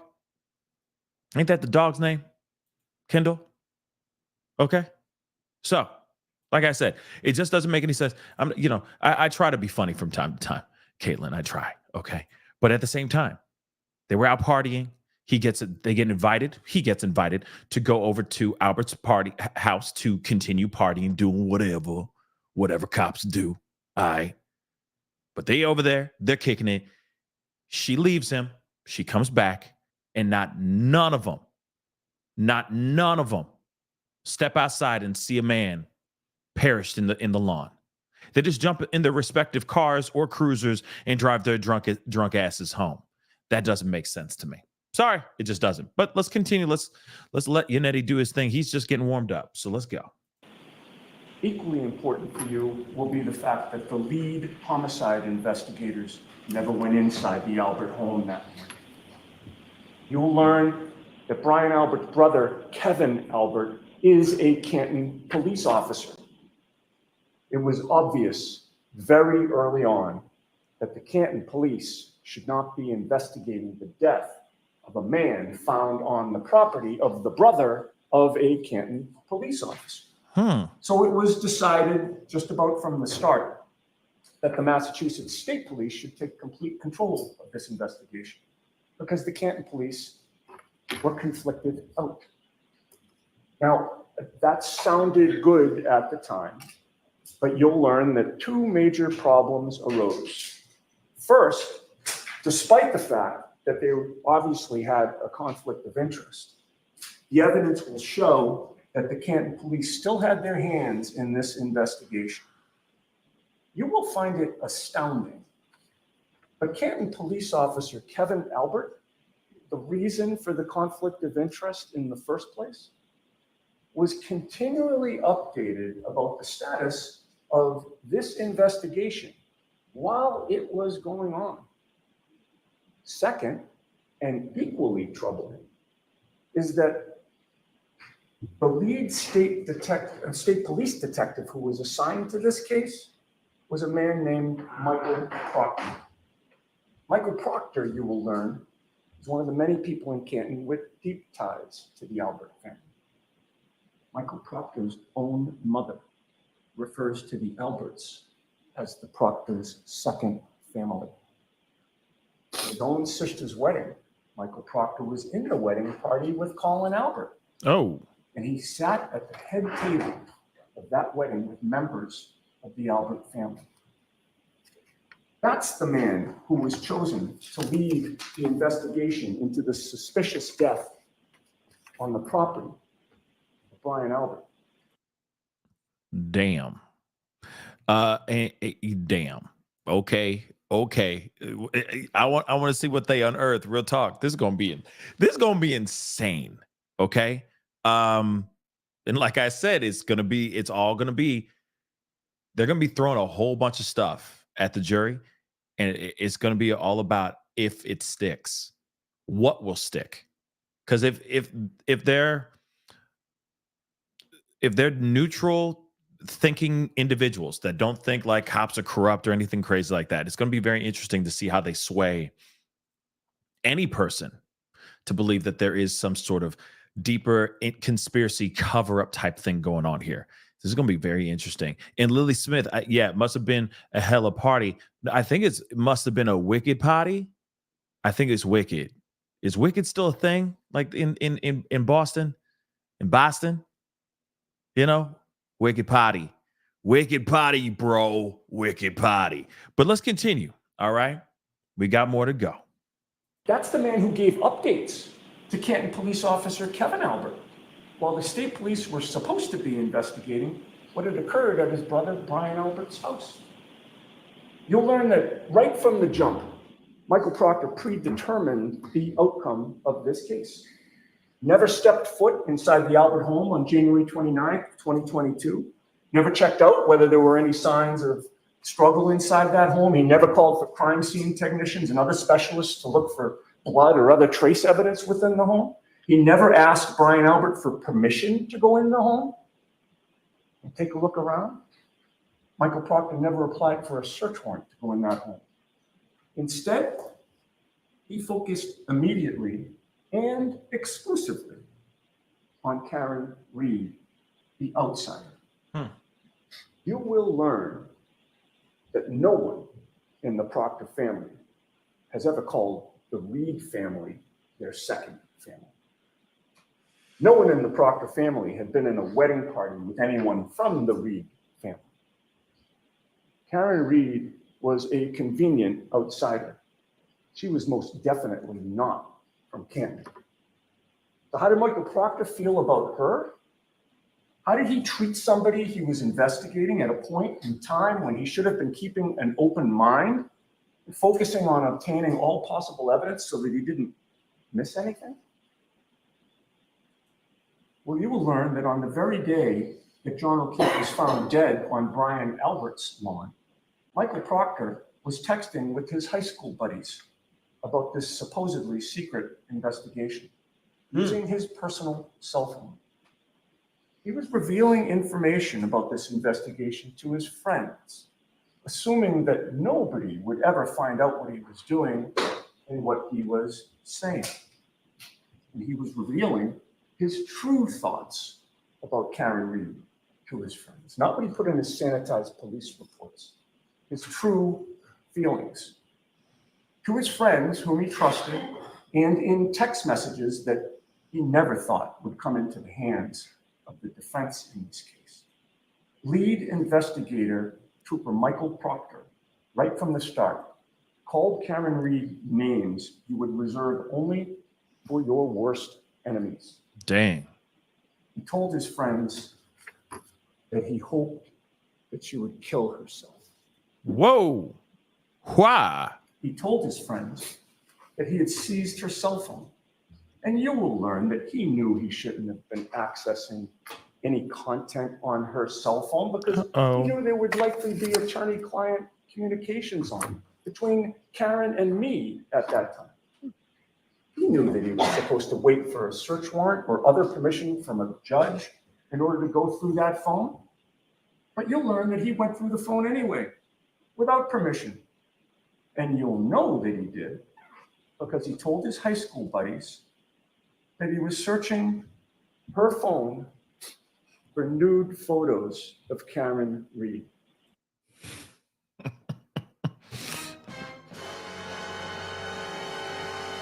Bruh. Are you serious? Looking for fucking nudes, you know? Looking for those nudes. That's messed up. Karen looking at her phone for nudes. Wicked. Uh-oh. Ain't that something? Wow. I'm just saying. That's wicked gross, bro. Wicked gross. I agree. Caitlin should be fired. Yeah, when I first initially heard that too, I was like, what? He did what? How and why? Okay, but that still don't mean they corrupt. No, I'm kidding. I'm kidding. That's nasty and that's wrong. Okay, that's wrong. Okay, and if they actually have proof positive, like a solid evidence of this ish, I mean, that's just the tip. I'm sure. Like we just got started. He's still got 30 more minutes to talk. I'm sure this is just the tip of the iceberg. Okay. We're just sticking the toe in right now before we jump all the way in this mother loving pool. But still, holy cow. Yes. Clutch my pearls. He said, what? Looking at news for where? From whose phone? Yeah, it's messed up, guys. That's corrupt as, you know? That's wrong, bro. That's wicked gross, bro. Bro. It's wrong, bro. Let's continue. And he was disappointed he hadn't found any yet. That is the professional and unbiased investigator who was chosen to lead the investigation into the death of John O'Keefe. You will learn that one of Michael Proctor's high school friends commented to him that with a dead body on the front lawn, the homeowner in this case is surely going to catch a lot of grief. And do you know what Michael Proctor's response to that was? One word. Nope. Wow. And he explained why. Michael Proctor assured his buddies that the homeowner would not catch a lot of grief because, quote, the homeowner's a Boston cop too. And boom. What? That one sentence, ladies and gentlemen, in Michael Proctor's own words. I mean, my Lord. I'm just saying that he wouldn't be presenting this stuff if he doesn't have anything that's solid, right? He wouldn't just be saying this up there, right? But yeah. Madeline's been watching my show way too long. Blammo, okay? Blammo. That's bad, y'all. This is going to be a huge trial. Okay, so I will tell you this. All right, I will be watching the first thing in the morning. Okay, yeah, Madeline, you've been watching my blammo. Now here's the thing. I will be watching the tomorrow morning. I'll be up here bright and early. If I'm correct, it starts at 9 Central Standard Time again. So I'll be back tomorrow to watch, the actual trial itself. This is gonna be a long one. Yeah, Kim. I mean, that's why it's 8 weeks, because it's gonna be 8 long weeks of them just going, can't you see, corruption. And we all gonna be clutching our pearls. I have a feeling. Like I said, and here's the other thing too. This could really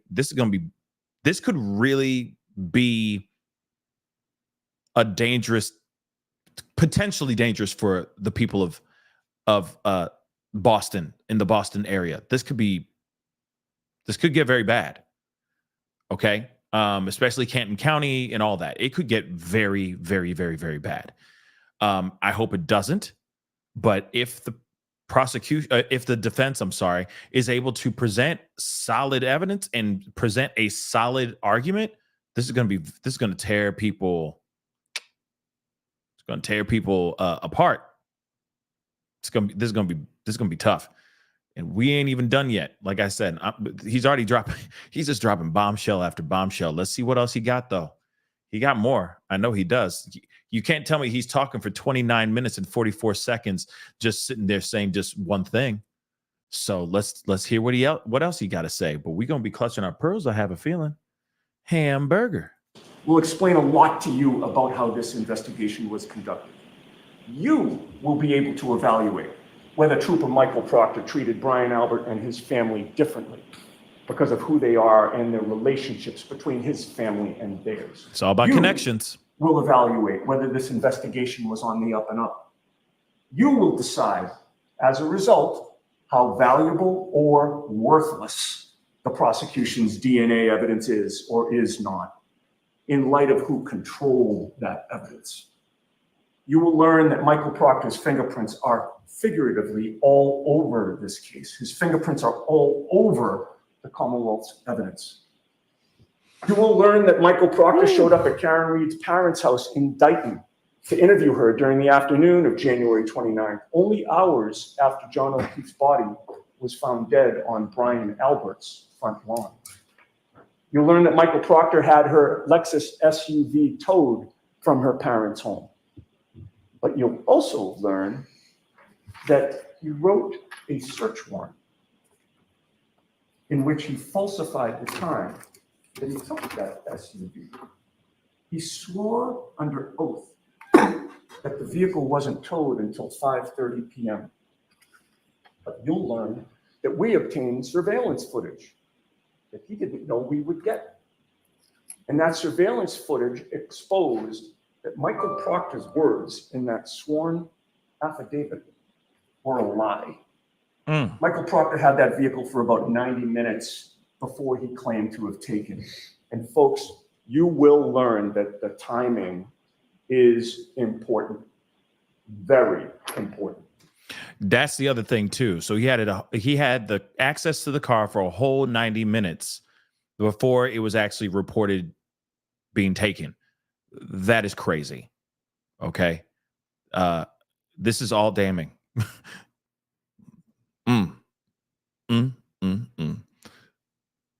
And this man swore under oath.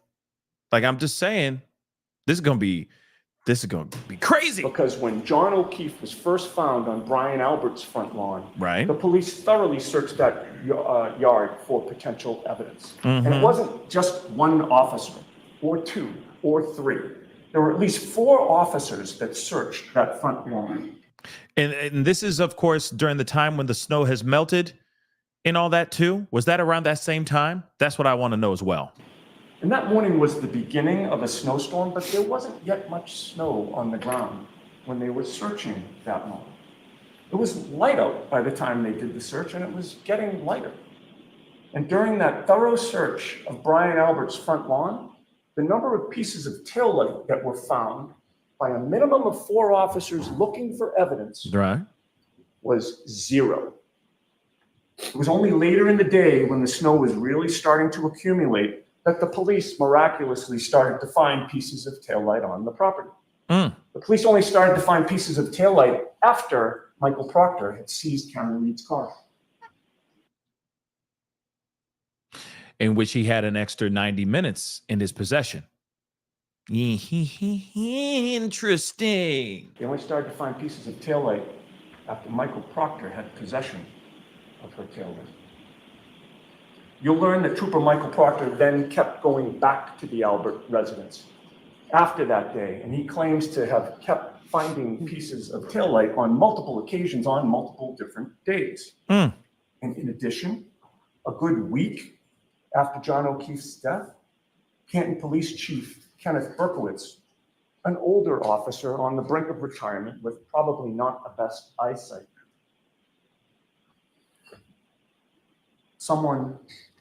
he supposedly was driving, happened to be driving past Brian Albert's house.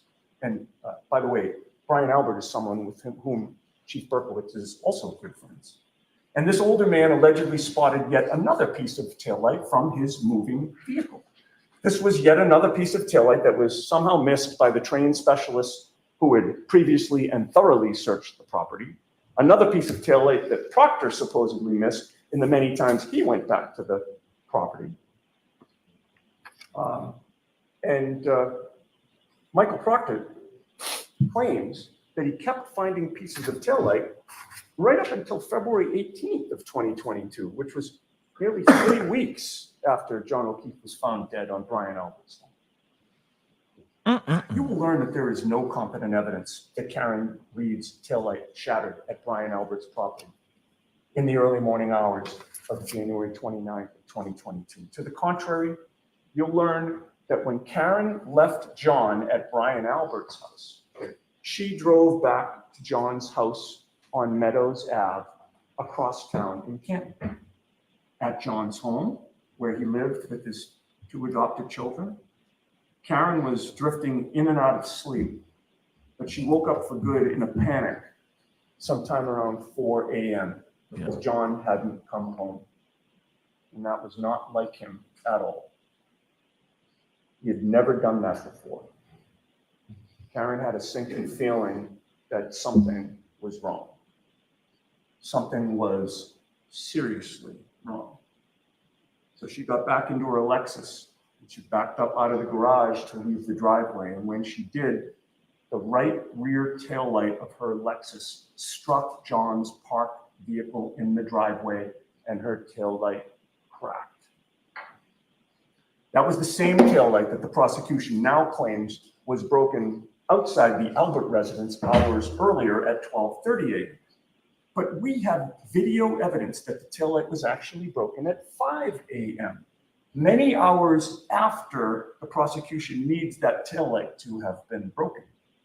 There is, of course, no video of the taillight being broken at Brian Albert's house. You will eventually conclude that that's because the taillight was not broken there. Importantly, you will learn that there was an eyewitness who arrived at 34 Fairview after Karen got there with John O'Keefe in the early morning hours of January 29th. And that eyewitness, Brian Nagel, who's the brother of Julie Nagel, who was at the after-hours party that night. He had a clear view of Karen's SUV. Brian Nagel confirms that there was no damage to her taillight at that time. Karen was sitting in the driver's seat with her hands at 10 and 2. And Ryan Nagel confirms that while Karen was inside the car, John O'Keefe was not. John O'Keefe was also not outside the car at that time. You will ultimately conclude there's only one other place he could have been.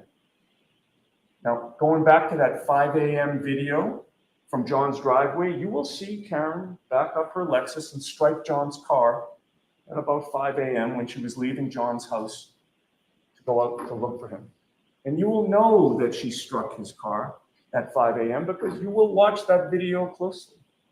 You will witness that the wheels and the hubcaps on John's car are jostled and moved by Karen's SUV. And you will conclude that that video depicts exactly when Karen's taillight was cracked, long after she dropped off John that night at 34 Fairview. And you will learn that part of the reason that Karen's Lexus hit John's car was that Karen was panicked at that time. Where is John? Why didn't he come home? What happened to him? And you will learn that she was racking her brain for what possibly could have happened. And like many of us, was worried about the worst. Did I hit him? Could I have hit him? That was what she was saying, both to herself and to other people later that morning when she went back to 34 Fairview. Now, I get it to a certain extent, but that is something that was being overheard. That was something that she was saying. So it could, they of course are going to be using that like a mug in prosecution, and it's going to be interesting for the defense to try to sway the jury to have them understand, like, okay, maybe somebody could say that in a panic or in a situation of like, wait, could it have been me? Did I do that? I don't think I did that. How could I have done that? You see what I'm saying? So it's gonna be interesting. Yeah, Lori, she should have never said that. I agree 110%. She made that mistake. Okay, for sure. All right. Inspired. Pascal, sorry, not Pascal. People in the house got rid of all evidence inside that house. Got rid of the dog, renovated the inside basement, covered up pool, sold the house. I'm going to give you the horn because, that's exactly what I was trying to say earlier. Sold the house, got rid of the dog. The basement floors were ripped out. They covered up the pool, and then they sold the house, and then they kicked rocks. Now, I get it. Some people would be looking at that and going, wait a second. That is red flag, corrupt type ish. Someone trying to cover their own ash. I agree. But there is something else that we need to point out as well. Some people don't want to be live in an area that is a constant reminder somebody actually perished outside their front door or inside their home or anything of that sort. And it could be, okay, it could be a thing where somebody actually just wants to move because it is a reminder of a tragedy that took place in that particular place. It's like now the energy is tarnished in that house or on that land. I get that. But at the same time, very weird that you would do that while there's a full-on investigation going on, while there is somebody who is fighting for their life right now in trial. It does spark up a lot of questions. Like, doesn't it spark up a lot of questions when a young 15-year-old boy goes missing without a trace, allegedly barefoot, and you have the two people that lived in that house going on trips, living in an RV instead of living in the house, allegedly putting their house up for sale, stuff like that. Actions speak a lot louder than the words that they put out here, guys. Okay? It's pretty bad. So, just saying, but let's continue. Couldn't think of anything else that made sense. She certainly didn't consider in a million years that someone from within the Albert home could have beaten up John and left him to die on the front lawn. Now, that was over 2 years ago. Karen didn't know then what you will learn during this trial. Karen didn't know that Brian Albert's sister-in-law, Jennifer McCabe, left the after-hours party at Brian Albert's house sometime after Karen pulled away. She didn't know that after Jennifer McCabe dropped off some people elsewhere, she returned to her own home. Karen didn't know that Jennifer McCabe climbed some stairs in her home and eventually made it into her bedroom with her cell phone. Karen didn't know that Jennifer McCabe settled in at 2:27 in the morning on January 29th, 2022, and typed a Google search that she would later delete. 2:27 in the morning was over 3 hours before John O'Keefe's body was found on Brian Albert's lawn. 2:27 was over 3 hours before anyone knew or suspected that John O'Keefe was missing or hurt or in trouble.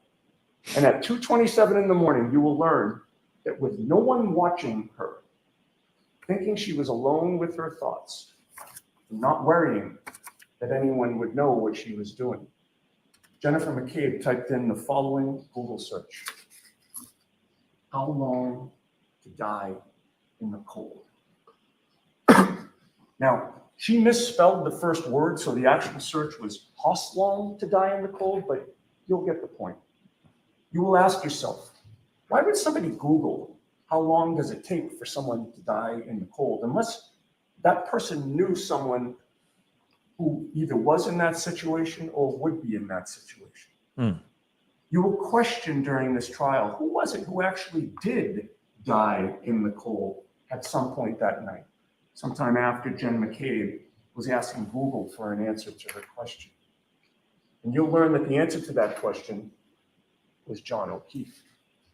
The medical examiner in this case will testify that one of the causes of John O'Keefe's death was hypothermia. John O'Keefe died in part because he was left to die in the cold. Now, the Commonwealth will try to dispute the timing of that Google search. They'll try to claim that there were only 2 Google searches at 6:23 and 6:24 a.m. after John's body was found. But one problem for the Commonwealth will be that we have retained Richard Green, one of the leading computer forensic experts in the country. Rick Green has forensically analyzed Jennifer McCabe's phone, both manually and using every appropriate type of computer software to solve this issue. Rick Green will confirm for you that Jennifer McCabe did indeed make that search at 2:27 a.m.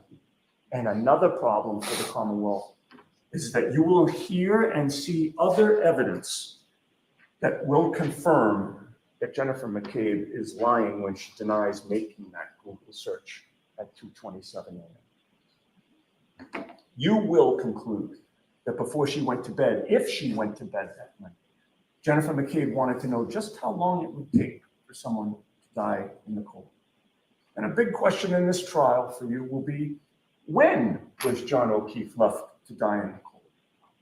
I expect the Commonwealth will try to persuade you that he was left there sometime around 12:30 a.m. because they're going to try to prove to you that Karen Reed hit him and that his body stayed there the entire night until first responders arrived at 6 a.m. and his body was taken to the hospital. But you will learn that there are big problems with the Commonwealth's theory of this case. You will learn that there were 6 people at that after-hours party at Brian Albert's house, all of whom left by the front door and would have been confronted by John O'Keefe's lifeless body on that lawn if he was actually there at that time. Those 6 people walked out the front door to 34 Fairview, walked to their cars, either in the driveway or parked in front of the house.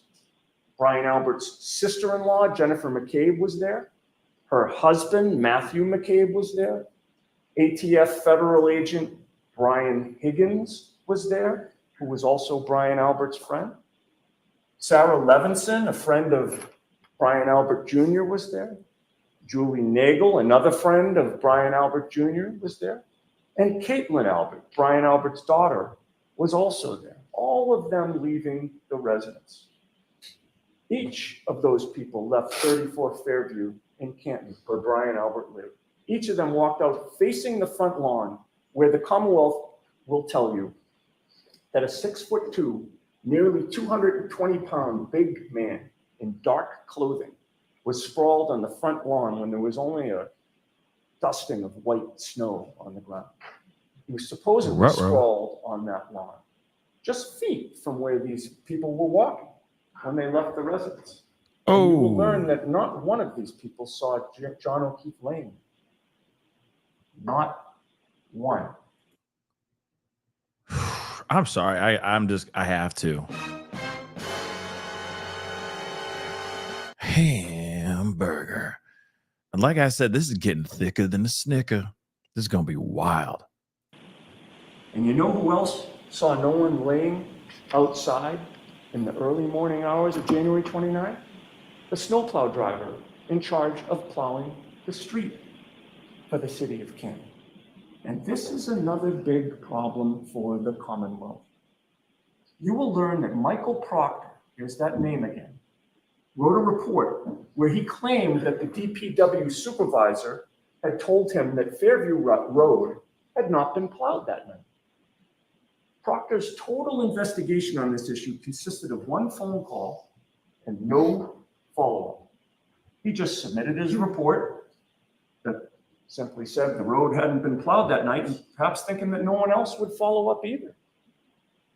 But you'll learn that when it came to finding out the truth, it's not that Proctor couldn't find the truth, it's that he wouldn't. But fortunately, you'll learn that we would, and we did. You'll learn that within weeks after January 29th, we sent our investigator, a former Medford police officer named Paul Makowski, to the Canton DPW to try to get to the bottom of this. Paul Makowski talked to the same supervisor at the DPW, a man named Michael Trotta, whom Proctor claimed had told him that the street hadn't been plowed that night. You'll learn that Paul Makowski found out that Michael Proctor was not telling the truth. You'll learn that Michael Trotta from the DPW told Paul Makowski, our investigator, that the street was indeed plowed that night, and that the name of the plow driver was Brian Loughran. So Paul Makowski tracked down Brian Loughran. He asked Mr. Loughran if the state police or any investigators had ever spoken to him.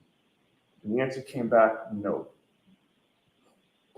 You will then learn what Brian Loughran had to say about what he saw and didn't see that night, and you will be shocked. Brian Loughran told Paul Makowski that he was driving a big snowplow in Canton that night. Here we go. You learned that the nickname for it at the DPW was Frankenstein because it had a lot of spare parts and it had been around forever. Brian Loughran told Paul Makowski that when he plows the streets of Canton in Frankenstein, he's very careful. He makes sure to check not only the roads in front of him, but also the yards to the side of his plow. He makes sure not to hit a fire hydrant or a tree or an animal, or heaven forbid, a person lying in the snow. He's always on the lookout. You'll learn that Brian Loughran passed by 34 Fairview in his plow, traveling right by Brian Albert's front lawn at 2:30 in the morning.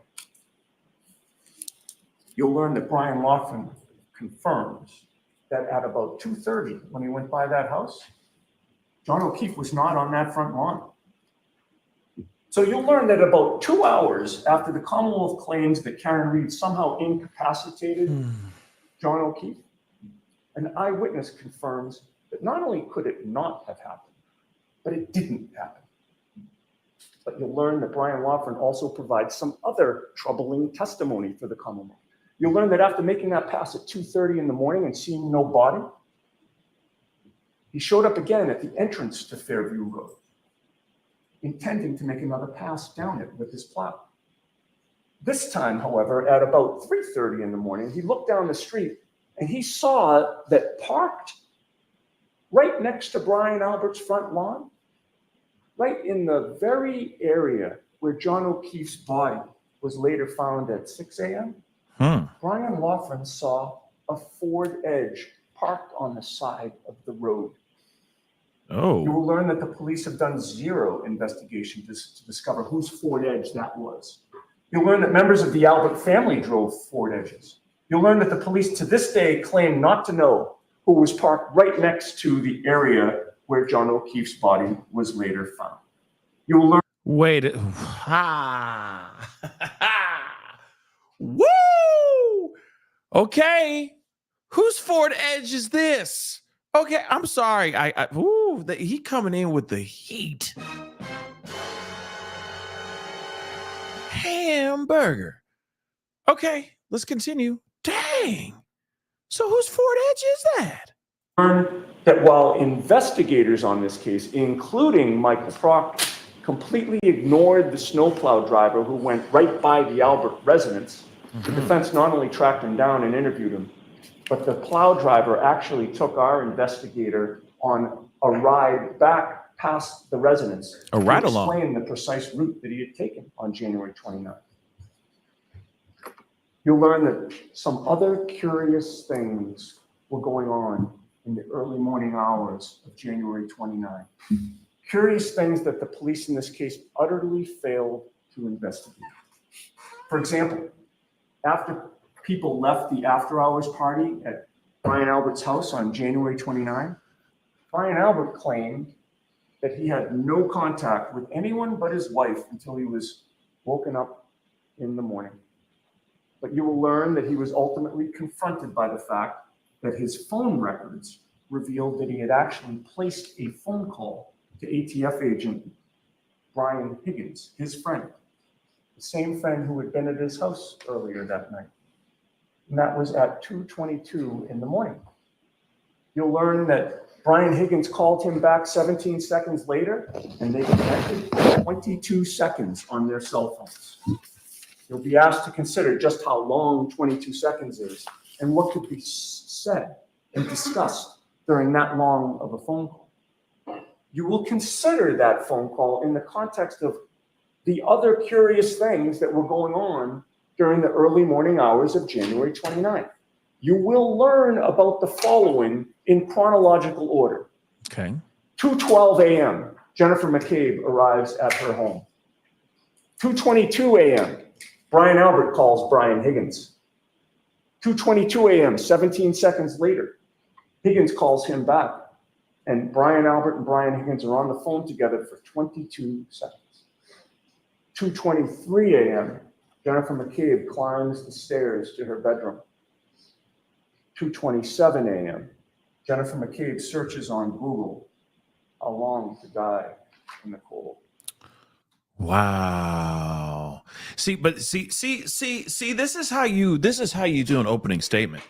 I know, I get it. You know, not everybody, like I said earlier, not everybody presents it in these ways, but the way he's presenting it, he's making it so blatantly cut and dry, and he's making the timeline, and he's telling the story. He's doing a very good job at storytelling. I know this is a case and this is somebody's real life and all that, but at the same time, he is constructing a world and constructing that by using not only these timelines and the timestamps and whatnot, and the points and the pieces of evidence that he has, but he's piecing it all together. You know what I mean? It's all locking in right now. See what he did in the very beginning. He was saying certain things. He pointed these things out. Now he's circling back in a way, and now he's just locking everything in.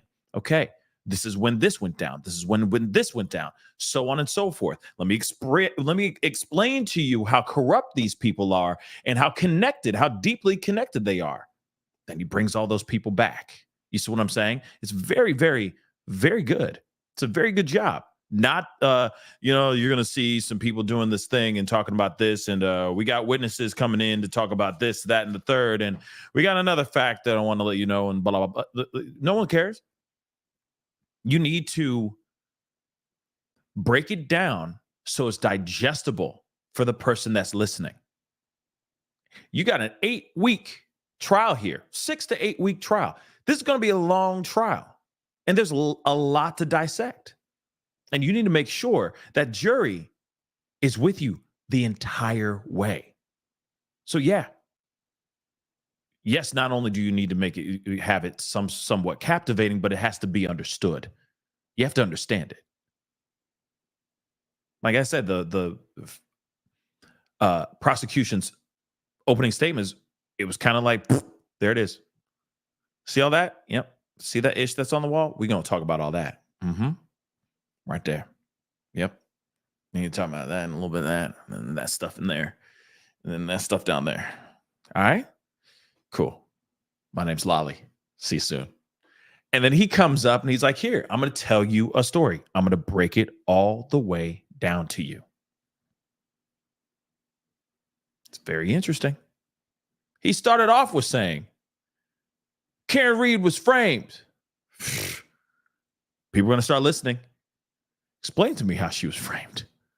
And now he's bringing it all in, locking it all in. He's doing a damn good job with that. Like I said, lawyer's supposed to be talking to the jury so that it makes sense and is digestible. It's something that they remember. If the glove don't fit, you must acquit. As much as we don't agree with that or, feel some type of way about it, wasn't that catchy?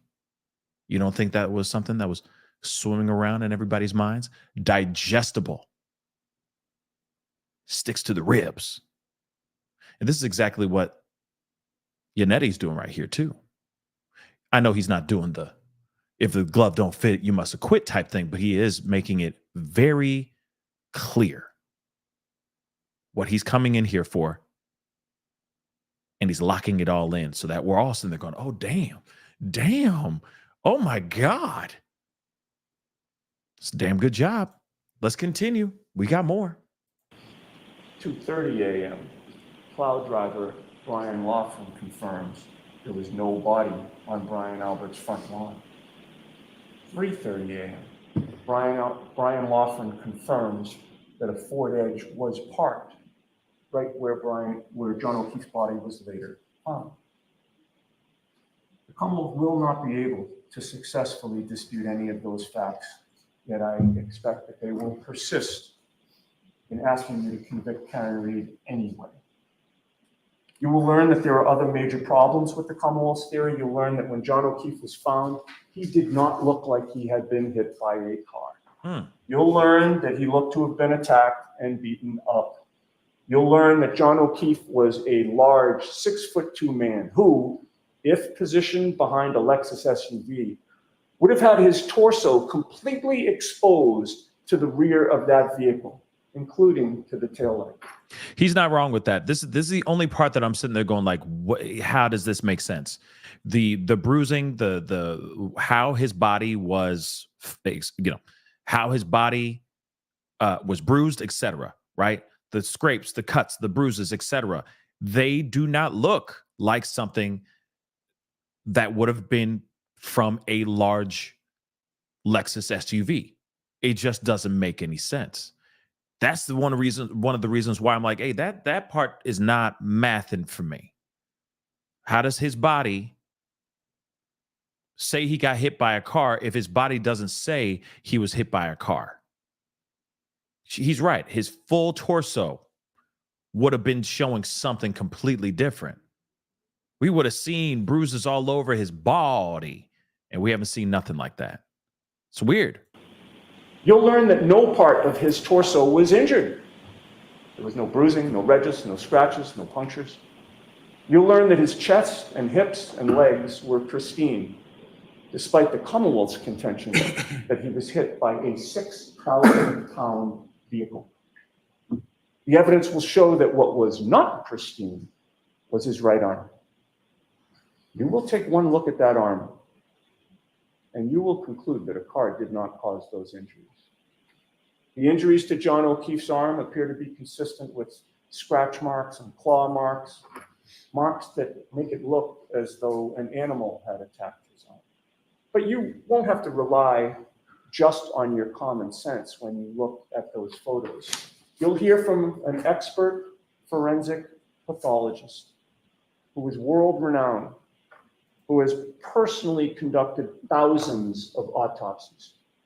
And he will testify that those marks are consistent with scratch and claw marks and bite marks from an animal, including a German Shepherd. Boom. You'll learn that on January 29th of 2022, Brian Albert's family dog, Chloe, was a German Shepherd. You'll learn that Brian Albert has admitted that this dog is not good around strangers. Okay. You'll learn that on January 29th of 2022, John O'Keefe would have been a stranger to that dog. And you'll learn that Chloe had been the beloved family dog for the Alberts for 7 years.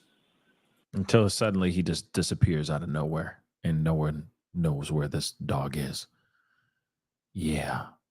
The Albert family loved Chloe. Not enough for them to get rid of Chloe, let's just keep it real. Strangely, as we discuss this dog today, the Albert family doesn't have its beloved Chloe anymore. She gone, baby. She gone. You'll learn that Brian Albert was called to testify before the grand jury regarding this matter in April of 2022. And that he did testify about his German Shepherd, Chloe, during that grand jury testimony. And what he say? And you'll learn that not long after that testimony, Brian Albert and his family rehomed their beloved family dog. I think in the arms of an angel. Okay. Yeah. I see you at the crossroads. Okay. That's what I think what happened with Chloe. I think Chloe gone. I don't think she was given away. I think she was given away to Christ. That's what I think. She's moved on. She's in a little puppy heaven in the sky. Little puppy dog castle in the sky. Literally. Just being real. I'm going to continue now. Chloe gone, baby. She gone. It was a dearly beloved week. Nope, she's just in a trash bag buried in the woods right now. Okay? Like Yeller, okay? Or Sounder. Or I know where the red fern grows. You see what I'm saying? This dude, Brian Albert, put this dog out like this was Lenny of Mice and Men. Look at the flowers, Lenny. That's what I think. Okay? Gown. Never coming back. Okay? But actually, if you really think about it, what would the dog do at this point? How's the dog going to testify? Like, it's not going to do anything. So he got rid of that dog. Okay? That dog gone. May it rest in peace. I'm sure she made them very happy during that time. But she not here no more. Okay? Let's continue. They gave away their family dog, and Chloe, the German Shepherd, is therefore now gone. Now, the Commonwealth will try to take your attention away from all of these troubling facts and try to persuade you not to consider their shocking lack of investigation of anyone else, not to consider John O'Keefe's injuries, not to consider the fact that multiple people left the residence and saw no body, not to consider the fact that the snowplow driver was specifically looking at 2:30 a.m. and there was nobody there, not to consider the fact that two people in the house were communicating at 2:22 a.m. but denied speaking to each other for 22 seconds, and not to consider the fact that one of their witnesses, who was also present at the home, was unusually curious at 2:27 a.m. about how long it would take for someone to die in the cold. The Commonwealth will instead try to persuade you that Karen Reed supposedly had a motive to kill John O'Keefe because they were not getting along. You'll hear about their trip to Aruba over New Year's Eve and that Karen was upset that John had been flirting with another woman. And you will hear that Karen considered exploring her options after that trip, which led her to a get-together at one point with ATF federal agent Brian Higgins, although that never went anywhere. But you'll also hear that in January of 2022, after the Aruba trip, and not long before January 28th and 29th, John O'Keefe was making long-term plans with Karen, including a family trip with her and the kids, and also another trip with Karen and another couple for months into the future. He had plans. And you'll see video of how John and Karen were interacting on the night in question. You'll see for yourself how they looked at each other from the video at the waterfall that night. Nobody who saw them that night saw anything wrong. There was nothing wrong. I mean, like any couples, occasionally they would bicker or disagree, but you will hear zero evidence of any domestic violence in that home whatsoever. John never raised a hand in anger toward Karen, and Karen never raised a hand in anger toward John. That simply wasn't who they are. You will conclude the notion that Karen Reed chose the start of a snowstorm to suddenly become violent out of the blue for the first time and intentionally kill her boyfriend by hitting him with her car and leaving him there with a house full of people inside is patently ridiculous. You will also learn that what's not ridiculous is that someone, not Karen Reed, ambushed John O'Keefe. Somebody probably didn't mean to kill him, but somebody went too far. You'll learn that Trooper Proctor failed to investigate motives that other people had to harm John O'Keefe. You'll learn that Proctor failed to investigate anything or anyone who was in the Albert residence that night. You'll learn that he failed to investigate the antagonistic relationship between members of the Albert family and John O'Keefe. You'll learn that apparently nobody investigates the Albert family of Canton. Remember, on day one, Trooper Proctor was asked whether the homeowner, Brian Albert, would catch a lot of grief. And Trooper Proctor himself said it. Nope. Homeowner's a Boston cop too. Crazy. Crazy, The yo. trial is now about to start, and the witnesses are about to start testifying. On behalf of Karen Reed, I ask that you do two things during this trial. First, I ask that you pay attention to all of the evidence. The way trials work, the prosecution gets to present its case first. They conduct their direct examinations first. So we respectfully ask that you wait for us. We will get to cross-examine their witnesses, and you will find that cross-examination is the key that unlocks the truth. Wait for us. You'll be glad that you did. Second, I ask that you keep your eye on the ball. You have one job and one job only to do during this trial, and that job, quite frankly, is not to solve this case. Your only job during this trial is to determine whether the Commonwealth, the prosecution, has proven to you each and every element of the crimes they have charged, beyond a reasonable doubt, to a moral certainty. The prosecution will fail to prove this case to a moral certainty. They will fail to prove this case beyond a reasonable doubt. You will reasonably doubt their case because their theory of the case does not make sense. You will reasonably doubt their case because Karen Reed was framed, and the evidence shows that, despite the fact that the police never ever investigated that angle of this case at all. Because the prosecution will not prove their case beyond a reasonable doubt to a moral certainty, we will stand before you again at the end of this trial and ask that you find Karen Reed not guilty. Listen, you hear both sides. You hear the defense. We heard prosecution in the very beginning. Two drastically different approaches to this case. One, clearly, Yannetti is very much emotionally attached to this case, believes that there is corruption and that there is some sort of cover-up going on, and that, as he said, as he stated, that Karen Reed was being used because she's an outsider. And that's one of the main reasons. She's an outsider. That these men that got together, some women too, that got together, were all hanging out, having drinks, kicking it, living the life that like it was golden. And then something tragic happened to John O'Keefe. And they covered that up. But because Karen Reed was not there, and because she's not a cop, she's not connected like that, they were trying to use that as an opportunity to throw her under the bus because, God forbid, one of their own, one of their best and brightest, has something to do with the demise of John O'Keefe. You hear right there as this defense is, in my personal opinion, did an amazing job breaking it down and making it very digestible for every single last juror and person that's in that courtroom right now. And I will say this too. I'm going to say this.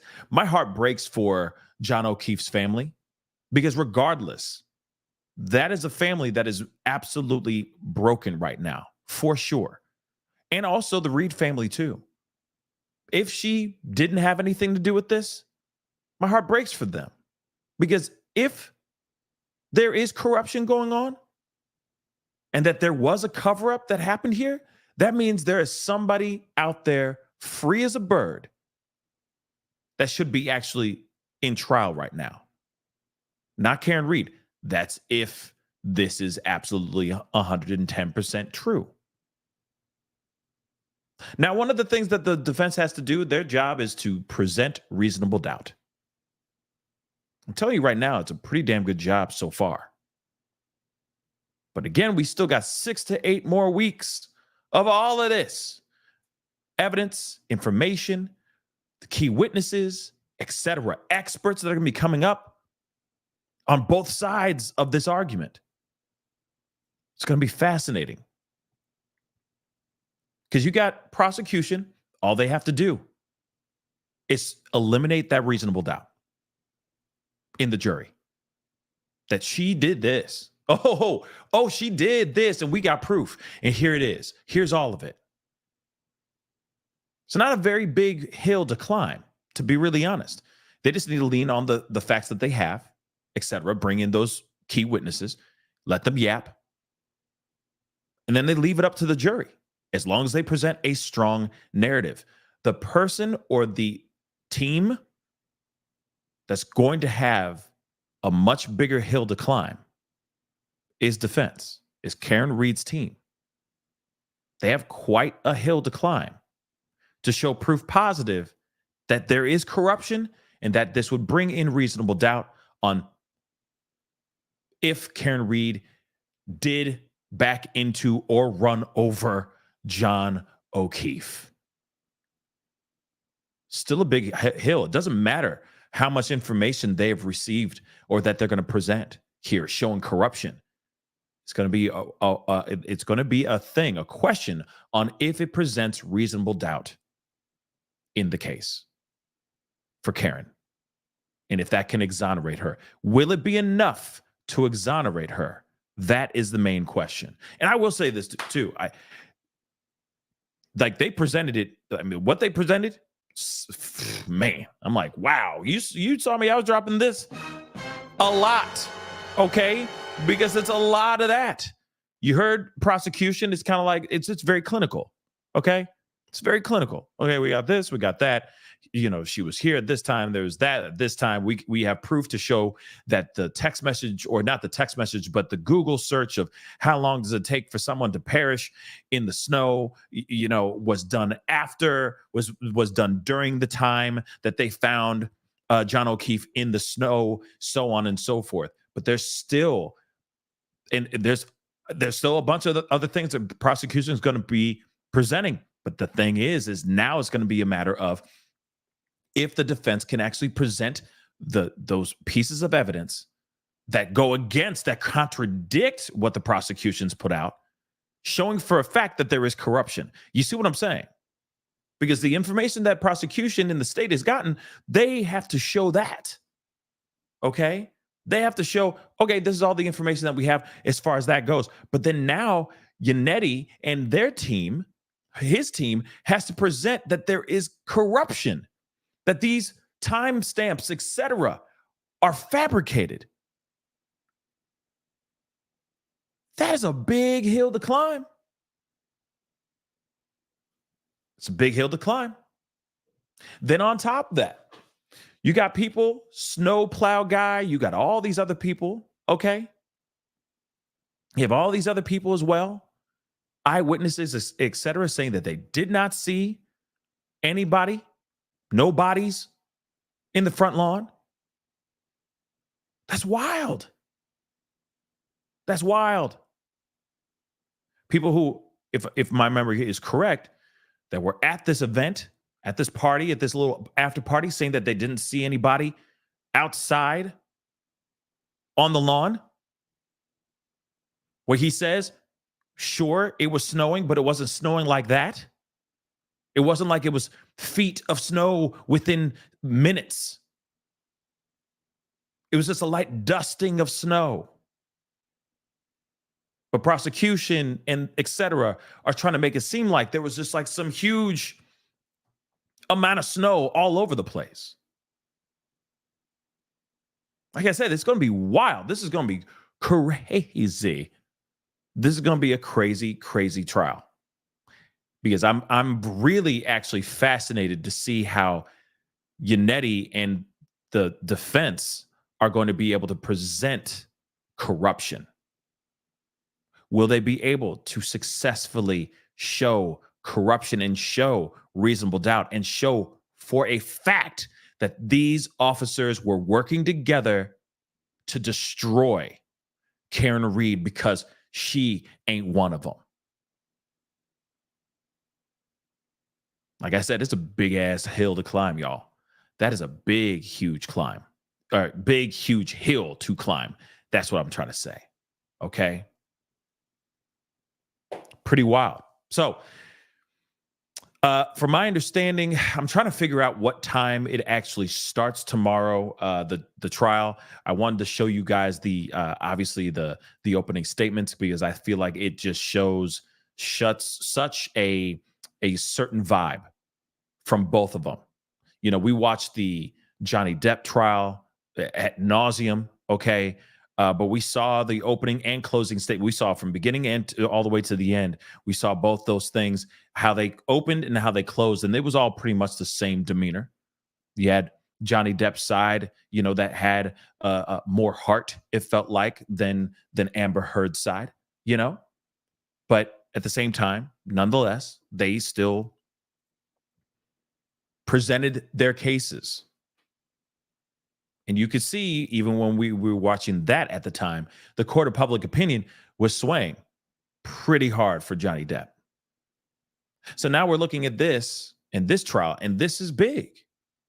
Because if the defense is able to successfully present corruption within Boston PD, Canton PD, whatever you want to say it, this could be huge. But like I said, very big, very, very big hill that Yannetti and Yannetti's team has to climb over the next 6 to 8 weeks. So it's a half day. Oh, it's only a half day tomorrow? Ooh. Okay. If that's the case. So it's 9 a.m. Eastern Standard Time. It's 9 a.m. Eastern Standard Time?